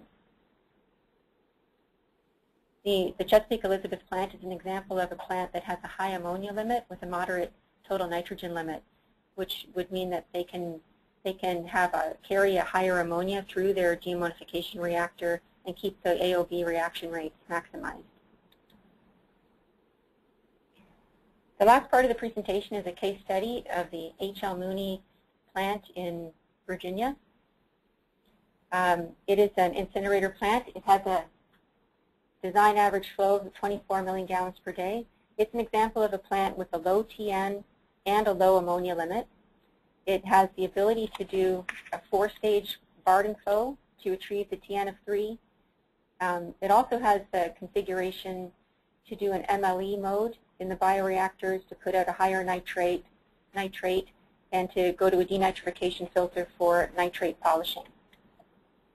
The plant adds chemicals for carbon, adds methanol for carbon removal, for nitrogen removal, and adds lime for alkalinity. And the plant has a goal to significantly reduce their chemical costs for methanol and for alkalinity. The power cost is about 6.8 cents per kilowatt hour, which is on the low side, and the wastewater carbon to nitrogen ratio is about 13 in the raw, from 10 to 13, and in the primary effluent, the carbon to nitrogen ratio is about 5 to 6. Showing where where these processes are in the plant, we've got right now they do chemically enhanced primary treatment, followed by biological treatment. There's denitrification filters, and then UV disinfection is shown there, with incineration for the solid treatment on the side. A lot of final clarifier areas there. So the team has come up with 2 options for the Mooney plant moving forward. One was a 2-stage deammonification process along the lines of the HRSD model with no sidestream bioaugmentation. Continue the chemically enhanced phosphorus treatment to reduce the C to N ratio.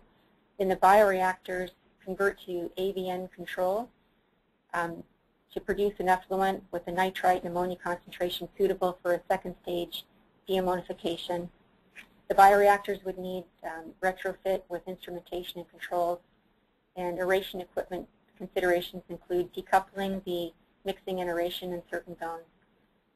The aeration delivery equipment would need to be redesigned, with it looking like they'll need smaller airflow meters for control, and valve size may need to be reduced, and speed may need to be increased.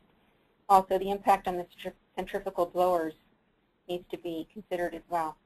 The denitrification filters would be converted to Anammox deammonification filters.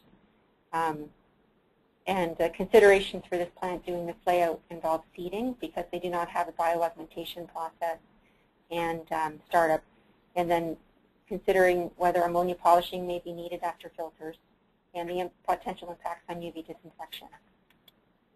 A second path for the Mooney plant was considered to be, right now the Mooney plant is at about 60% of its average flow, and they could do more, convert to maybe an AVN process, an intermittent layout, an AVN process, nitrite shunt in the bioreactors. This layout would have continuing doing the sept in the primaries, and in the bioreactors moving towards an AVN control with similar instrumentation and equipment controls as described previously, and maybe consider IFAS for retention of biomass. The denitrification filter would continue as nitrate or nitrite polishing. And so the goal would be to strive to achieve 2.0 and maybe go further as possible. So the transition from 1.0 to 2.0 and then 3.0 is a theme for looking when implementing shortcut nitrogen removal at the plants. Moving towards 2.0, the AVN controls philosophies, employing the recipe, are important for that. So plants would need to install ammonia and nitrite instruments. So the thought here is to know your plant through process monitoring, monitor and then control. Implementing ammonia-based aeration control is a way to get familiar with control strategies, to start understanding your plant, your diurnal patterns, and to start controlling your aeration.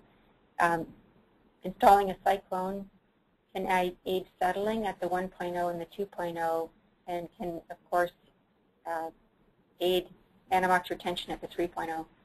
And then looking at bioreactor equipment changes for aeration control and mixing. And 3.0 planning, maybe piloting deammonification and denitrification filters to gain a better understanding of that. So the practicalities of shortcut nitrogen removal, this shortcut nitrogen removal is being implemented full scale around different places of the world. We need to understand more the process vulnerabilities due to diurnal, seasonal loads and flows and temperature variations and wet weather impacts. And then the startup time and need for seed is important to consider. So we're looking at stepwise implementations at existing facilities, including programs for piloting, modeling, repurposing tanks, various control strategies, and small equipment changes. For new facilities, developing a transition plan that allows 1.0 to 3.0 levels of implementation, and in all cases needing a greater plant awareness so that the plant is always at the optimal operation point, which helps with capacity utilization. There's the need for instrumentation, automation, and more staff training, and overall less surprises. Thank you very much. Thanks very much, Maureen. And now I'd like to turn it over to our sponsor, Chandler Johnson, who is the Chief Technology Officer for World Waterworks. Chandler? Thank you very much. I'd like to thank everybody for joining the webinar today, and especially thank WEF and WRF and all our presenters today for all their time and hard work. And just like to give you a few slides about who World Waterworks is and the technologies we offer. On the biological treatment side, we offer moving bed biofilm reactor and IFAS type technologies for nitrogen removal and carbon removal, and of course the Demon application for both Sidestream and Mainstream biological treatment. We have liquid solid separation, which is the dissolved air flotation, upgrades for solid thickening, and tank construction. We are a company based out of Oklahoma City, where we have a 5-acre facility and 55,000 square foot fabrication facility, where we make the majority of our dissolved air flotation systems out of polypropylene. Our systems are pre-packaged and pre-designed for 5 gallons a minute up to 9,000 gallons a minute. The Anammox series, which is the one product line, is what we talked about mainly today, and what you heard is the Sidestream treatment system. The Mainstream is really the first step to going to taking a wastewater treatment plant to energy neutral, and we coupled this with a couple of designs for package plant type Demon systems and a couple other flow patterns to create a energy neutral facility. Of course, you've seen a lot of the information today about deammonification and the Demon technology. This is just kind of a slide of reiterating the pieces to the puzzle for what the technology is for implementation. As been shown, the first Demon system was installed back in 2004, and there's been a rapid growth of interest and installations. And to date, there's over 40 systems installed, treating over 25,000 kilograms per day of ammonia.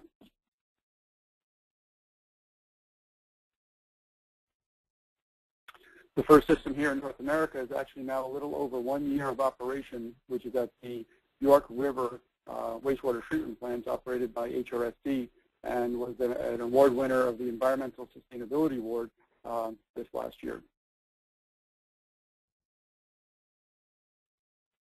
For clients here in the United States, we actually have 2 pilot demonstration units that we use to take around to the clients to demonstrate the technology. Both of the systems are containerized, fully operating systems with PLC program and the Cyclone, about 1,900 gallons of capacity, full treatment systems running about 3 to 4 months to demonstrate the technology. And I'd like to finish off with just a couple of slides of the Mainstream applications and showcase a little bit of the data. The left screen is the Strass facility, which is, of course, the first Demon reactor system that was installed in 2004, and both the Granular system are now also running Mainstream applications. At the Strass facility, you've seen this slide a few times. The Sidestream system is, of course, bio-augmenting and you can see the line here, we're bioaugmenting the AOBs from the wasting mechanism of the side stream into the mainstream plant, but also now with putting a hydrocyclone on the mainstream process, we're retaining the Anammox bacteria while wasting the lighter fraction, the AOBs and NOBs, while we're actively seeding Anammox bacteria and bioaugmenting the Anammox from the side stream system to maintain depopulation and treatment. What we've seen through the benefits of the technology of converting the Strass wastewater plant to a Demon mainstream system is the nitrate slide at the top here shows you from the winter of 2010 to 2011 a very significantly improved effluent nitrate a year later after stable operation. The system was not able to maintain nitrate effluent, or had exceedingly high nitrate effluent the previous winter, whereas very stable once the mainstream Demon system was operated. And the bottom slide is showing you the effluent ammonia concentrations, showing very stable effluent ammonia while at treating the same and similar flows and loads through the system. And it was mentioned in the previous presentation, there is a benefit to installing the mainstream Demon system on the mainstream plant is by using the hydrocyclones for selectivity of the bacteria, you're also selecting for a very good settling biomass. And what you can see in this slide is year one, you had, before implementation, you had a very high rising SVI during the spring thaw, whereas after the system was fully converted over by maintaining the hydrocyclone and selecting for that particular biomass, that was a good settling sludge and wasting the lighter fraction, SVIs for the last 2 years have remained very stable. This is now currently being pilot tested at the Prince William County wastewater treatment plant here in the United States. And for the conclusion, I think we just want to say a lot of the stuff that we've had presented here is really the forward thinkers of this industry. And I think in time we're going to be reading fairy tales to our kids and grandkids and basically say, once upon a time there were nitrification and denitrification. And I'd like to thank everybody again for their time. All right. Thank you, Chandler. That was a nice graphic here. Appreciate that. Okay, so let's move on to the Q&A session. I know there's a bunch of questions that are already piled up over here. I've already queued a few of them up. But before I do that, let me just take a couple of logistical questions that seem to pop out. I think several of them have been answered by Rebecca directly to those who asked the question, but may be useful for the others in this call to learn about that. One of the questions was, how does one get CEU or credits for professional development hours for today's seminar? All of this information will be available through the Webcast FTP site, www.wefnet.org/full plant deammonification. That information with the CEUs as well as the PowerPoint, the PDFs of the PowerPoint presentations are also available on the same website.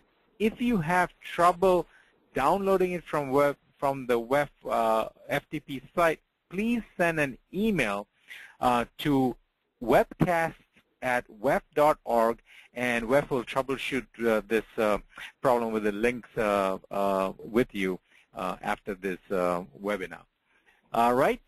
And yes, go ahead, Rebecca. I just wanted to clarify that webcast participation, you earn PDHs, not CEUs. Just want to make that clarification. Okay, thank you very much, Rebecca. Also, Rebecca will be standing by after I leave at 3 o'clock because I have another conference call to handle the Q&A. We are fortunate to have Dr. Murthy and Maureen O'Shaughnessy also at the WEF building, so they will continue with a few of the questions if you're not able to get through all of them. So just a heads up there. And let me go to the first of the questions, actually the first two questions, which were going to J.B. Neathling.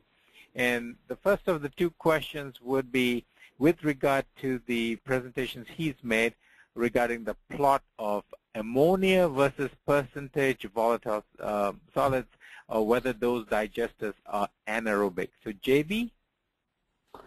Thanks, Amit. Yeah, the quick answer to the question is I consider them anaerobic.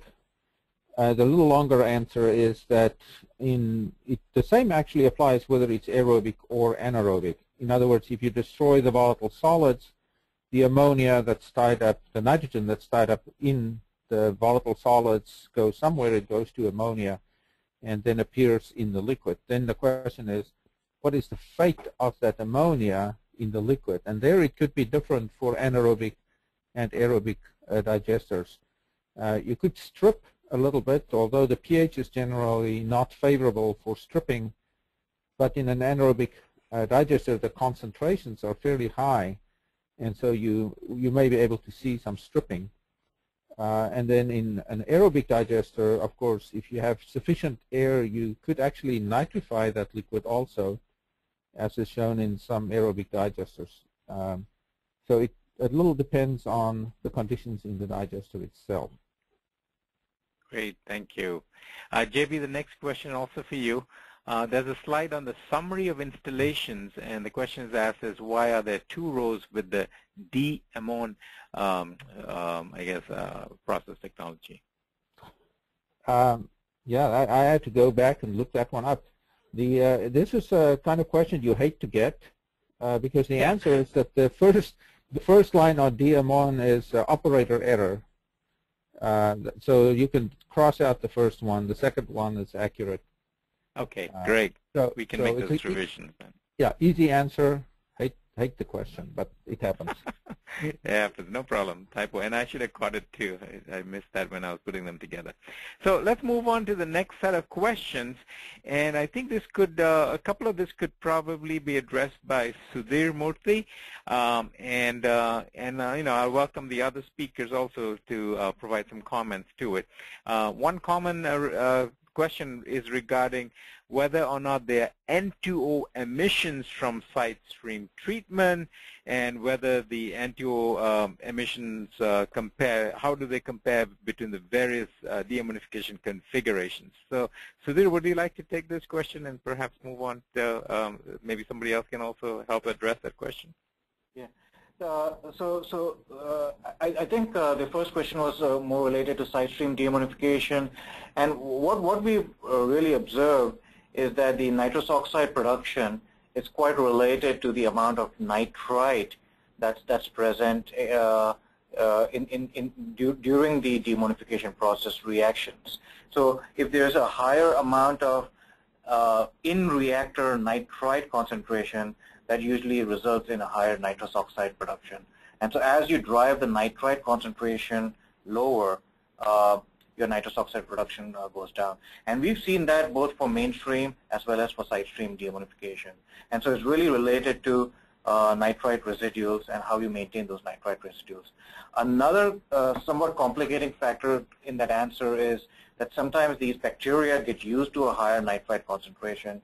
And so it also depends on the dynamics of the process. If there is a higher steady state nitrite concentration, the relative amount of nitrous oxide production may stabilize to a lower value with acclimation. But in general, for side stream deammonification, it's been observed that as much as 5% and as low as 1%, but in general 1% is a good number to consider as nitrous oxide production for side stream deammonification at least. Thank you, Sudhir. Anybody else care to add to that? If not, we can move to the next related question. Okay, so Sudhir, if you want to follow up on the second question related to N2O emissions, how does the N2O emissions compare between the various deammonification configurations? Yeah, again, Ahmed, I try to answer both in the same. About 1% is a good number, and from the data I've seen in literature, that 1% number perhaps carries across the different configurations. Great, thank you. Okay, so Charles, I'm going to turn to you for the next 4 questions, and we'll start with this question here with regard to, let me see here, how does this affect detention times? What are the total inorganic nitrogen, TIN reduction levels Do they meet California NPDES permits and so on? Would you be able to address that? I could try. So as far as detention times, I think it's that could be modeled just like we would normally model it. The key there is carbon redirection. So the detention time has really nothing is really not related to the nitrogen removal. That's related more to the amount of COD that's redirected away from the BNR process, whatever that process is. With one consideration that we are running a pretty aggressive SRT, and we have to be in these processes to get good NOB repression. So the detention time required for the BNR process is dramatically reduced, but it's based on reducing the COD and TSS load going to the process because we don't need that COD for nitrogen removal. And so that's pretty significant reduction in volume required, but the SRT required for nitrification, is still the SRT. We still have to grow AOBs, and so we still need that SRT, albeit it might be a bit more aggressive than we might normally provide. Great, thank you. So I can just the next part of that is, can we get to low TIN levels? And I think the answer is yes. We've demonstrated, in this very simple pilot system, TIN well less than 3 milligram per liter provided, assuming we do the Anammox polishing, and that was with the control system not optimized. We've we've now rebuilt that pilot to make it a little more sophisticated and a little more representative of what we would actually build full scale, and we're optimizing that now, and we'll be bringing the temperature down to the 12 to 15 degrees C range. Great, and California NPDES permit levels, don't know whether it was intended for JB or for you, but I think so. I think I answered that. So I think you did already. Possible. Yeah. Okay, fantastic. There's a question about population dynamics, bacterial population dynamics. How much is known about them within the various Sidestream design options, and whether the selected communities are the same between these designs? I can try to answer that. I know we've done the molecular work in the Demon that we're running at our York River plant, and we've seen, of course, the AOB and Anammox that we would expect, but the NOB that are there, and there are always still some NOB there, are in the Demon process anyway dominated by nitrospira, and that makes sense. I think because nitrite concentrations are maintained at relatively low levels in that process. There's been molecular work done on a number of Sharon processes, and those suggest that because of the high nitrite concentrations, that Nitrobacter generally dominate those systems. And the literature from lots of bench scale work on with Sidestream Nitrite Shunt also are probably mostly dominated by Nitrobacter. I don't know if that answered the question. I guess from an Anammox standpoint, we see different Anammox and different processes, but that doesn't seem to, with some exceptions, that doesn't seem to affect the process operation as much as the distribution between different AOBs, K and R strategists for AOB and K and R strategists for NOB. Okay, thank you, Charles. Maybe Sudhir disagrees or agrees. I don't know. He probably disagrees with most of that. I don't know. I think this is great, Charles. Okay. All right. Go ahead. He agreed. Excellent. Good. The next question is certainly Rare. for you, Charles. I think this is the one with whether or not you can set this up, this process up with Sidestream treatment of phosphorus. I know you're doing phosphorus recovery at down at Hampton Road. So can you take that question?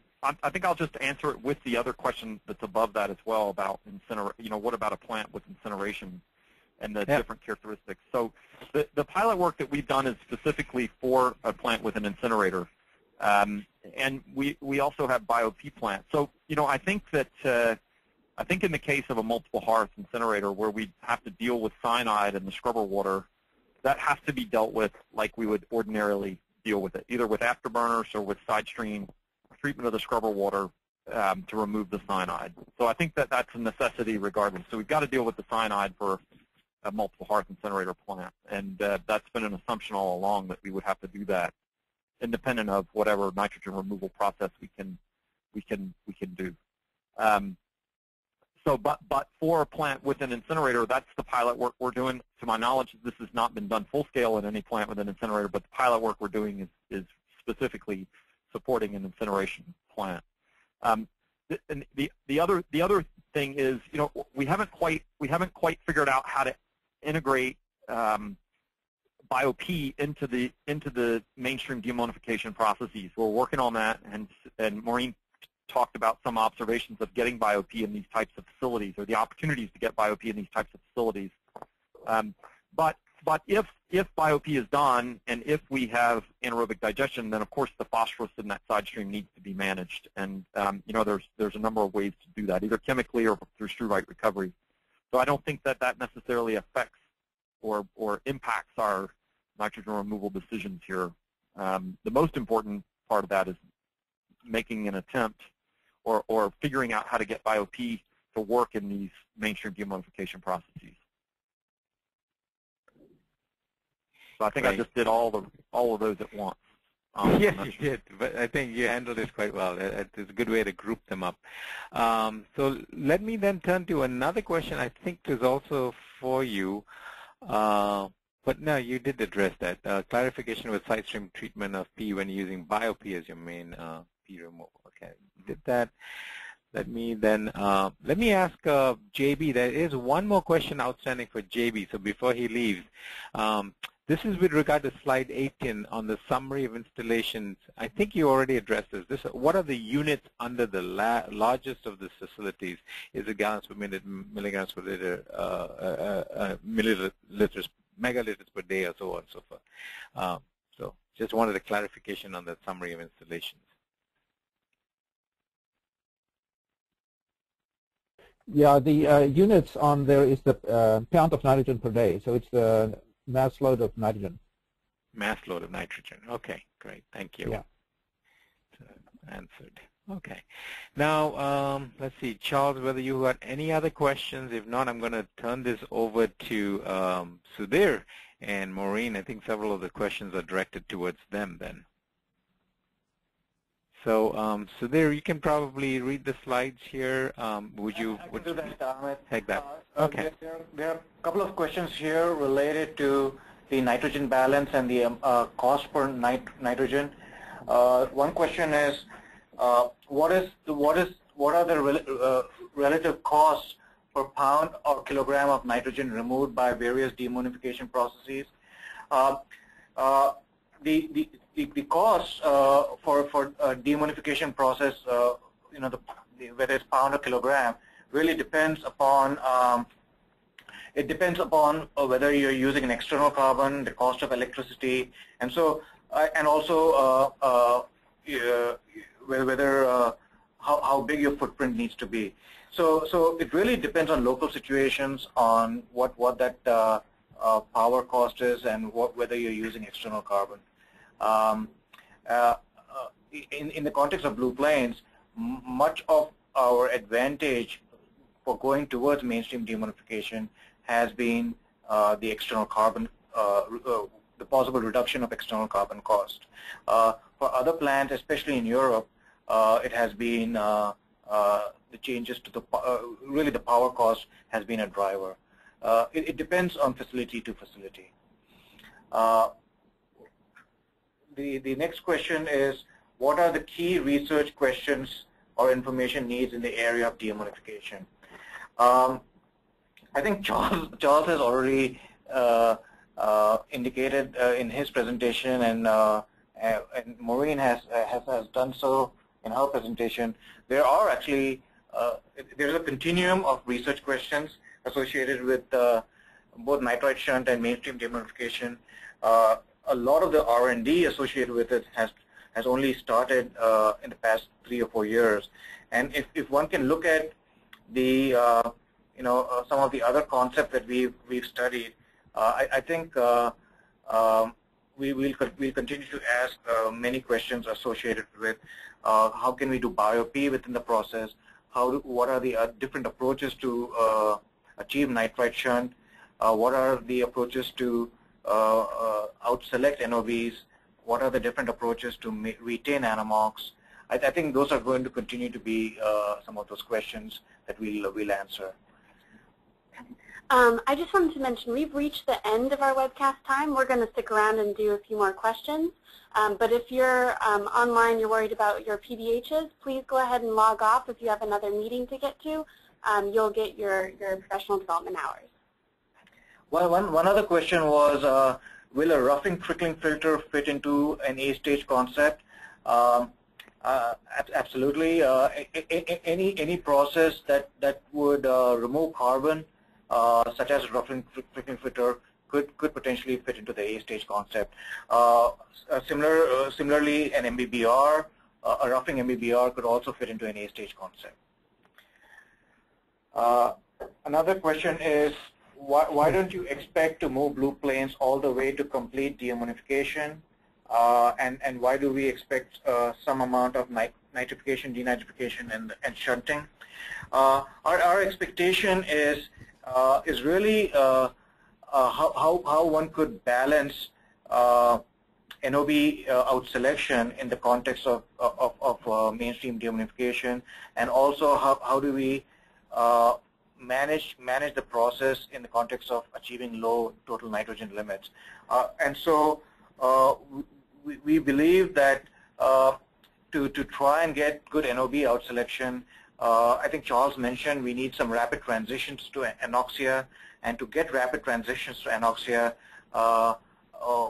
we would need to add a little bit of carbon, and the carbon would result in some shunting requirements in addition to just plain mainstream deammonification requirements.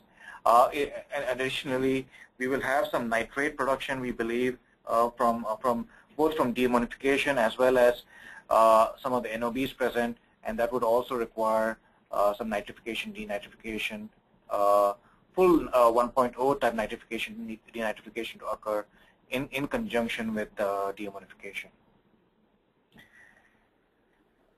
We can, Charles, are you still online? Yeah, I'm here. Okay, we'll move the next question to you. Aeration in biological A stage could be a challenge. How to reconcile the aeration energy in the A stage with energy neutrality? Okay. So the A stage plants that have been designed are that basically operating at 0 DO, and in fact are often intermittently aerated. So the idea is to aerate just enough to create some biopolymer to get reasonable bioflocculation and soluble COD uptake and storage, but not a lot of soluble COD oxidation. So while the oxygen uptake rate in these processes is quite high, absolutely, it's often not met by the aeration equipment. So it's a bit of a different concept. These processes are aerated with a DO that's often not measurable, or in fact intermittently aerated. So it's a bit of a different style of. It's not high rate activated sludge as we all know it in that regard.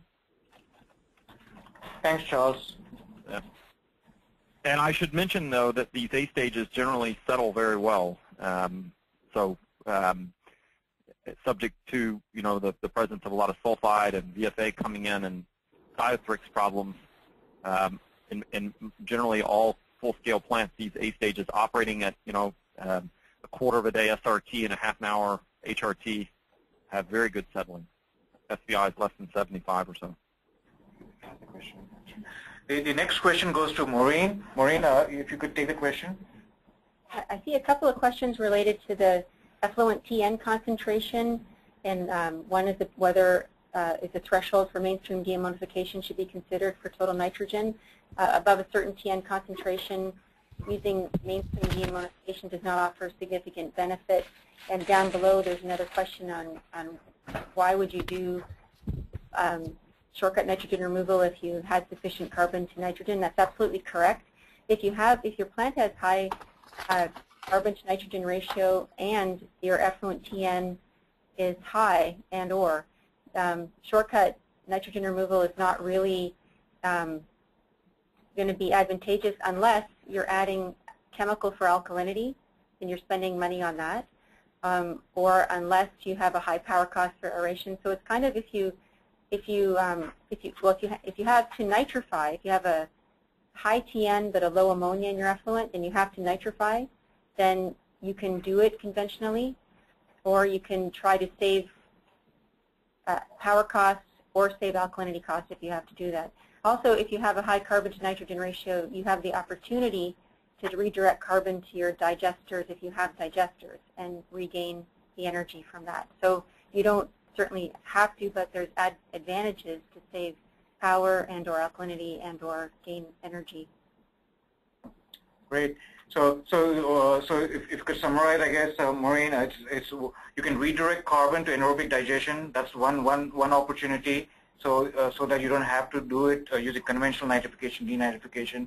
You can reduce your air requirements, and you can also, in some ways, reduce your alkalinity requirements if you have some limitations in that area. The next question goes to Charles. Charles, how reliable is the nitrite shunt process in full-scale application?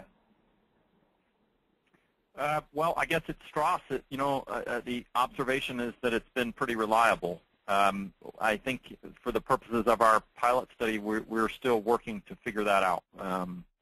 At least at 25 degrees C, I would say it's pretty reliable, but the previous pilot system was probably not as well designed for that purpose as we might have liked it, and that's the basis for redesigning the pilot and doing exactly that. So we're bringing the temperature down now and trying to really assess that reliability in a system that is subject to the typical diurnal profile, though not yet the wet weather peaking conditions. Although I don't think that's really an issue. I think the diurnal loading profile is probably more significant. So I guess the answer to that is it looks good so far at Strass, and we're still working to figure that out in our pilot.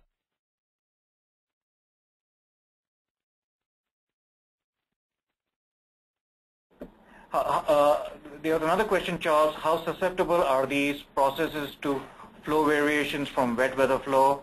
I think there was another question, I think, on load variations. And I guess the same answer goes is that this plant at Strass where they really were able to achieve very reliable nitrite shunt and mainstream deammonification. It occurred under really peak winter conditions where during ski season conditions, the load increased rapidly, the flow increased rapidly, and they were able to actually get, in fact, better and more controlled nitrite shunt and deammonification under those conditions.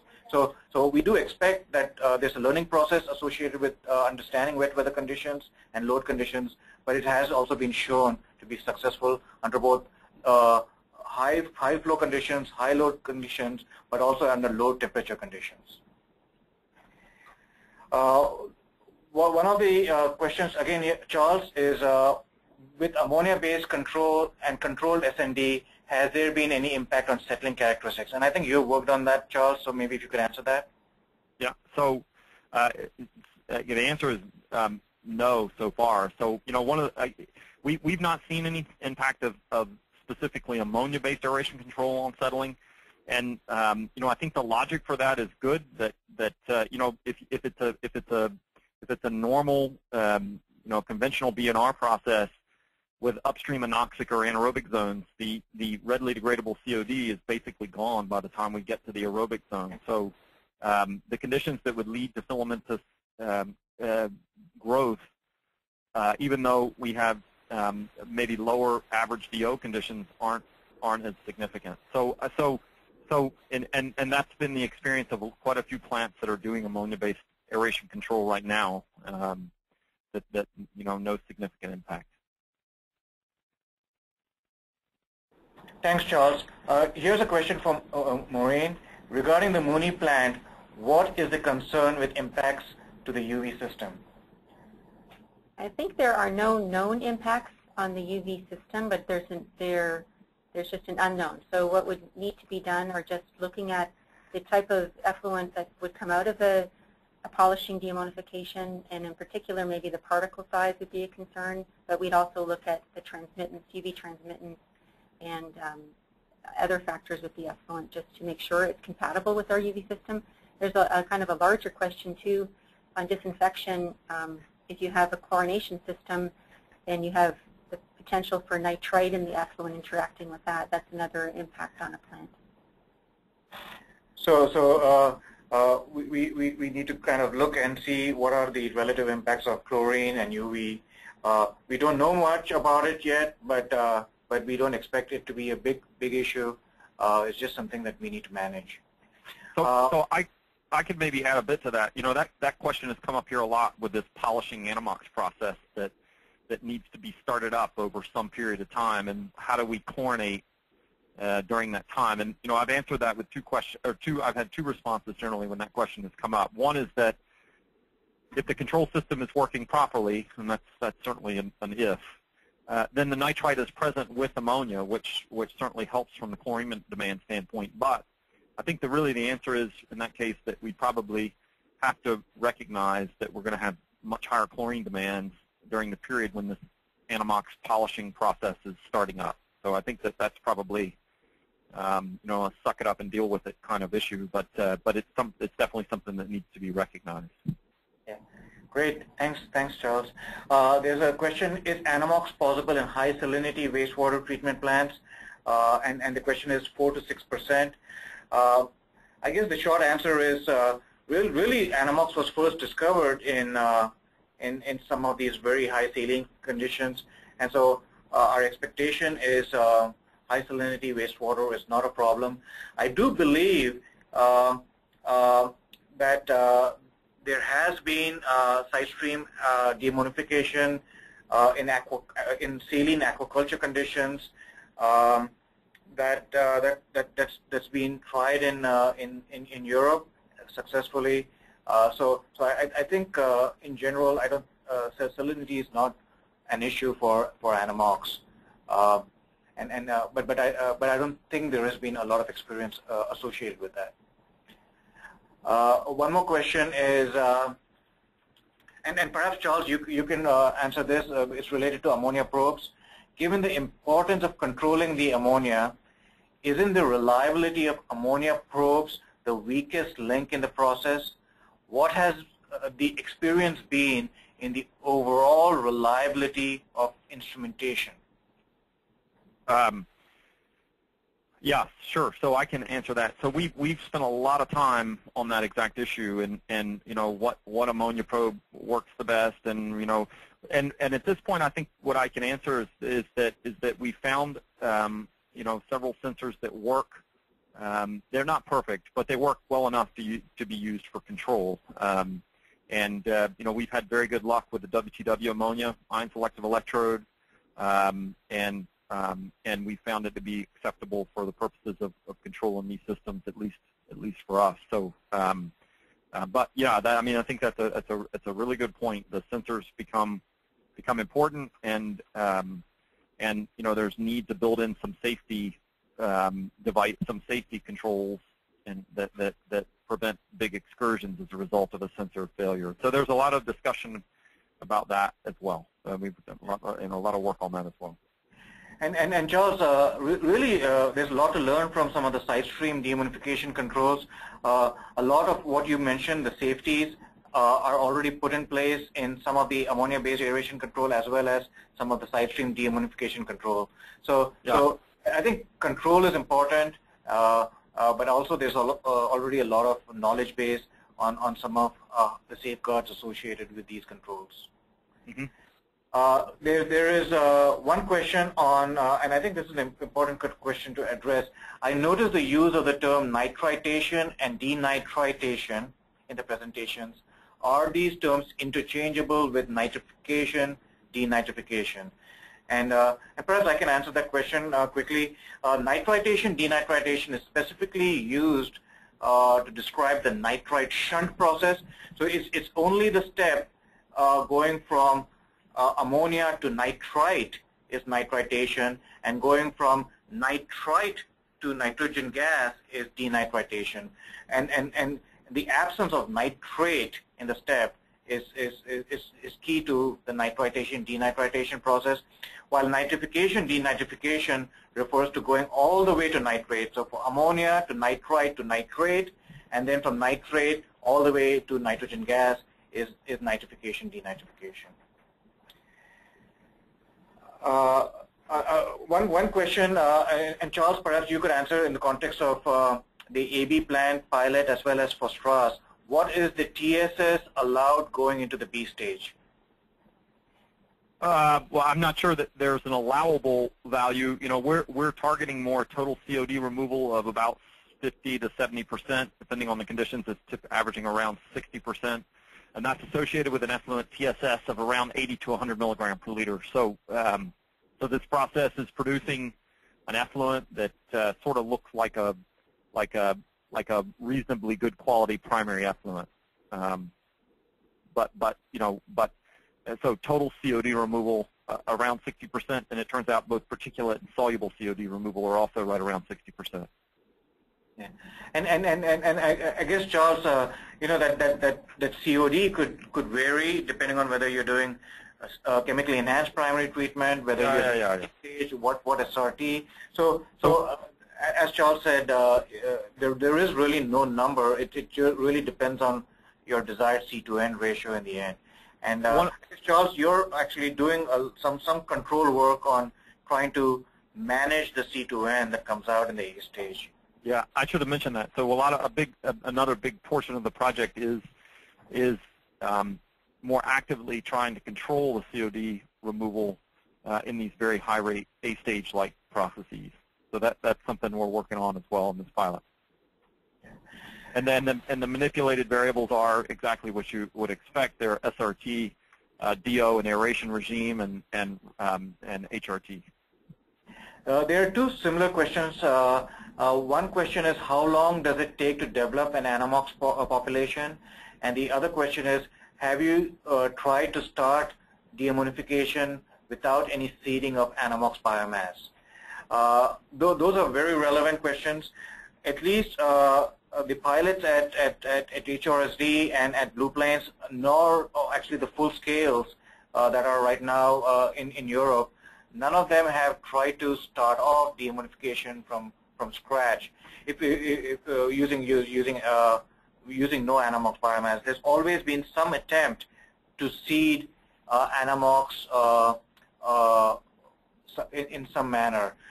In fact, the 2 or 3 vendors of this process usually use seed from another plant using that same process to start up this process.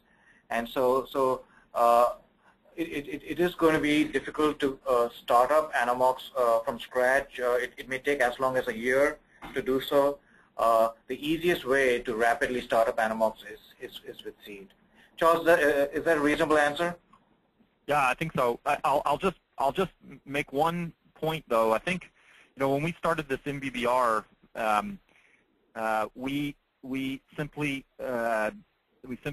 put in a pretty small amount of demon sludge and let it sit in this process for a couple of days. It was very quickly lost from the process and washed out, and it was actually 2 or 3 months before we got the controls working well to feed that reactor appropriate combination of ammonia and nitrite.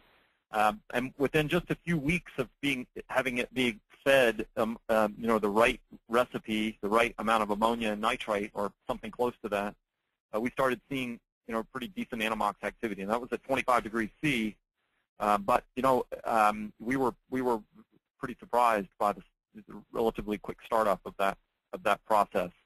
But I think the issue there, and a very important issue, is that that's a fully anoxic process being fed, you know, ammonia and nitrite together. So the perfect conditions to grow up Anammox.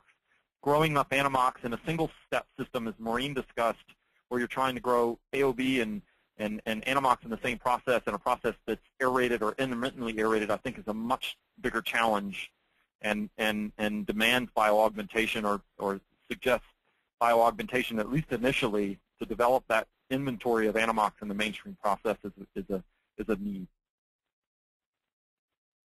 Great. Thanks, Charles. There was actually a comment to our discussion, Charles, that and this I guess from one of the vendors, that all clear green pilots were started without Anammox seed, and I guess the answer is really you can start an Anammox pilot without seed. It just is really a matter of how long do you want to wait for it to achieve a stable operating condition. I think Strass might have been started to grew their own seed. Yeah. So and indeed the plant at Strass started slowly without a lot of seed. Maureen, there's two questions seem to be related to staffing. One is it safe to say these processes would be difficult to implement in smaller scale, lower budget systems where resources are limited? The processes appear to be very sensitive and require large teams to operate correctly.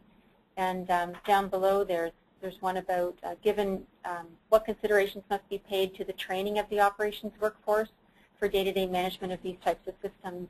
Many of our client sites are experiencing huge learning curves as they go from nitrification plants to DNR, ENR, and these are not college guys running these smaller plants. I guess that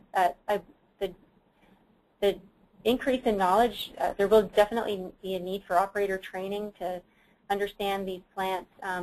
There will be a shift. I can envision a shift towards a more automated and control-driven plant, more monitoring needed, and the knowledge might be more needed in the troubleshooting. And I guess as time goes on and we gain more familiarity, I remember when the plants in the Virginia area were required to go down to a TN of 3 milligram per liter, and there was great resistance and worry that it would be extremely difficult and require, demand too much of us. But in the end, with proper design and with the proper training, it's turned out to be a fairly pain-free turnover for many of the plants, including the smaller plants. So I imagine just as we gain in knowledge and as systems get developed and packages get developed, we will just have to go that way. The advantages towards going this way are so great in terms of cost savings and energy savings that it's probably going to end up being advantageous. Great. Thanks, Maureen. One question is,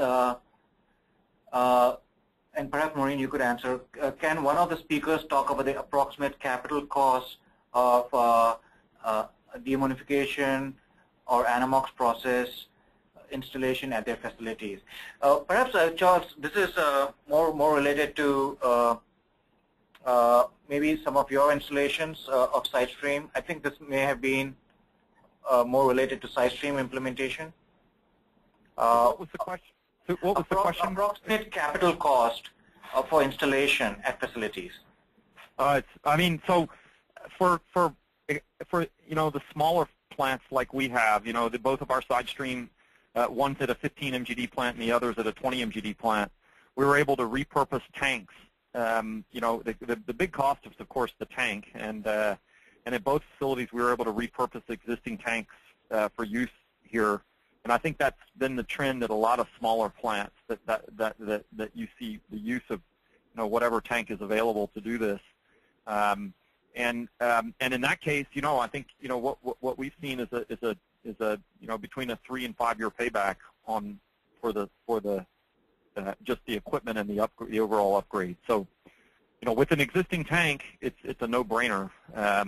And without an existing tank, it's probably a clear payback.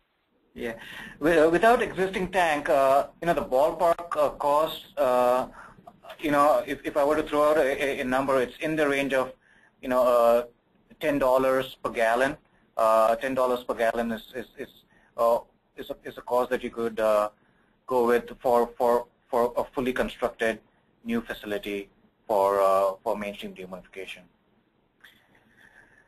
There are just a few more questions left. And Charles, this is one for non-bioaugmented systems. Should non-bioaugmented mainstream deammonification systems fail? If they fail, how efficient and quick will the system be to recover? I'd say that we're working on that. If it fails, I think that most likely it would fail to the meaning we grow NOBs. That failure is not probably a complete loss of nitrification. Failure is growing a little more NOB than we had intended to and having a little more nitrate production than we intended. And so we, have a bit higher effluent TN. And so, one of the things we've talked about is do we need some other polishing step downstream to handle excursions in nitrate? And, that's something that needs to be determined, I think, on a case-by-case basis based on the reliability that's necessary. The one thing we have observed, though, is that Anammox, this is both Sidestream and Mainstream. Anammox are the easy part. Those guys grow and they work. All we have to do is provide the right mix of ammonia and nitrite. That's the easy part. It's the AOB NOB competition that's more difficult, and so I think the problems are in nitrate production, and so I'm not sure that that Anammox are really the challenge with respect to upsets here, which has been a big surprise to us both all around. So. Yeah, thanks, Charles. There was a question on deammonification 3.0, and it was a question related to the mass balance on nitrogen removal. 1 mole of ammonia turns into 0.4 moles of nitrogen and 0.1 mole of nitrate. And the question is, does this mass balance work out? In general, I do not know where. I think this perhaps came from a slide by J.B. Neatling, and I think J.B. is gone. What I can say is that really that 1 mole of ammonia, only half of that ammonia goes to form nitrite. And so then you have only a half mole of ammonia, half mole of nitrite that goes to form nitrogen gas. And so you pretty much have about half mole of ammonia, half mole of nitrite that forms a mole of nitrogen gas. That's the rough mass balance. There's lots of balance in that you can find for Anammox, but that's an approximate. Charles, do you have the better numbers in front of you? Well, I think the confusion is that the stoichiometry that JB presented is for the combination of Anammox and AOB. Okay. Yeah, and it's So that's the combined reaction. So the reason that's not the one, I think that most folks are normally used to looking at the actual the Anammox portion only. When you combine them, you see 11% nitrate production, not the typical 24% or so. Exactly. Yeah, great. Thanks, Charles. There was a question on mainstream deammonification, and it's about sludge production. Mainstream deammonification treatment should reduce sludge production by 80 to 90%. Given this reduction in solids, the Sidestream nutrient load fraction should also be reduced. How will this reduction in Sidestream treatment requirement impact bioaugmentation? And I can answer that. Actually, if one does a good amount of carbon redirection, a lot of the nitrogen will be in that carbon that goes with the carbon redirection.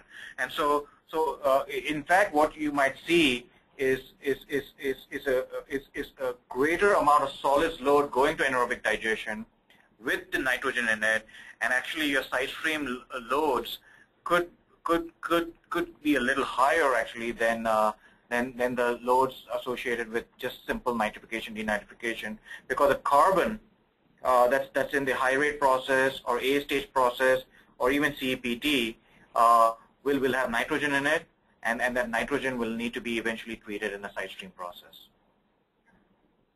And in the context of both Strass and Blue Plains, where we have high rate processes, we also have fairly high nitrogen loads to Sidestream, which allows for a lot more Anammox and bioaugmentation available. There's one last question about the HRT for Blue Plains plant in the context of mainstream deammonification. Our expectation is that the hydraulic retention time for mainstream deammonification is actually going to be somewhat lower than the hydraulic retention time required for nitrification denitrification. And the real reason for that is the inventory of organisms are so low for mainstream deammonification that just to allow for a buildup of inventory, there's a need to perhaps reduce the hydraulic retention time for the process. What our general observation is, and this has also been seen in other plants, there is much more improved capacity utilization. And we really haven't talked about that much in this presentation. Mainstream deammonification and nitrite shunt results in much more improved capacity utilization because of lower inventories and also better performance in terms of SRT management. So once you manage the SRT better, once you manage the inventories associated with these processes better, you actually improve capacity utilization and perhaps even double your capacity available for nitrogen removal. So that's some work that still needs to be done to understand it better, but we do believe that there is better use of capacity once you head in that direction. Charles, do you have any comments? No, I think that does it. Okay, great. Thank I you. think we've answered all of the questions. There are a few attendees. We see at least 180 lines that are still on. We thank you for staying a little bit past 3 o'clock Eastern time. Yes, and thank you to all the presenters for staying on as well. I really appreciate that, answering all the questions. Just wanted a few final comments. The evaluation form to get your PDHs is on the Webcast CP site. I'll be sending this around tomorrow, as well as the link to the recorded webcast. You can get this off the WRF website or the WEF website. And if you have any extra technical questions, you can reach out to Amit. If you have any webcast questions, you can email webcast with an S at wef.org. So thank you very much, everyone.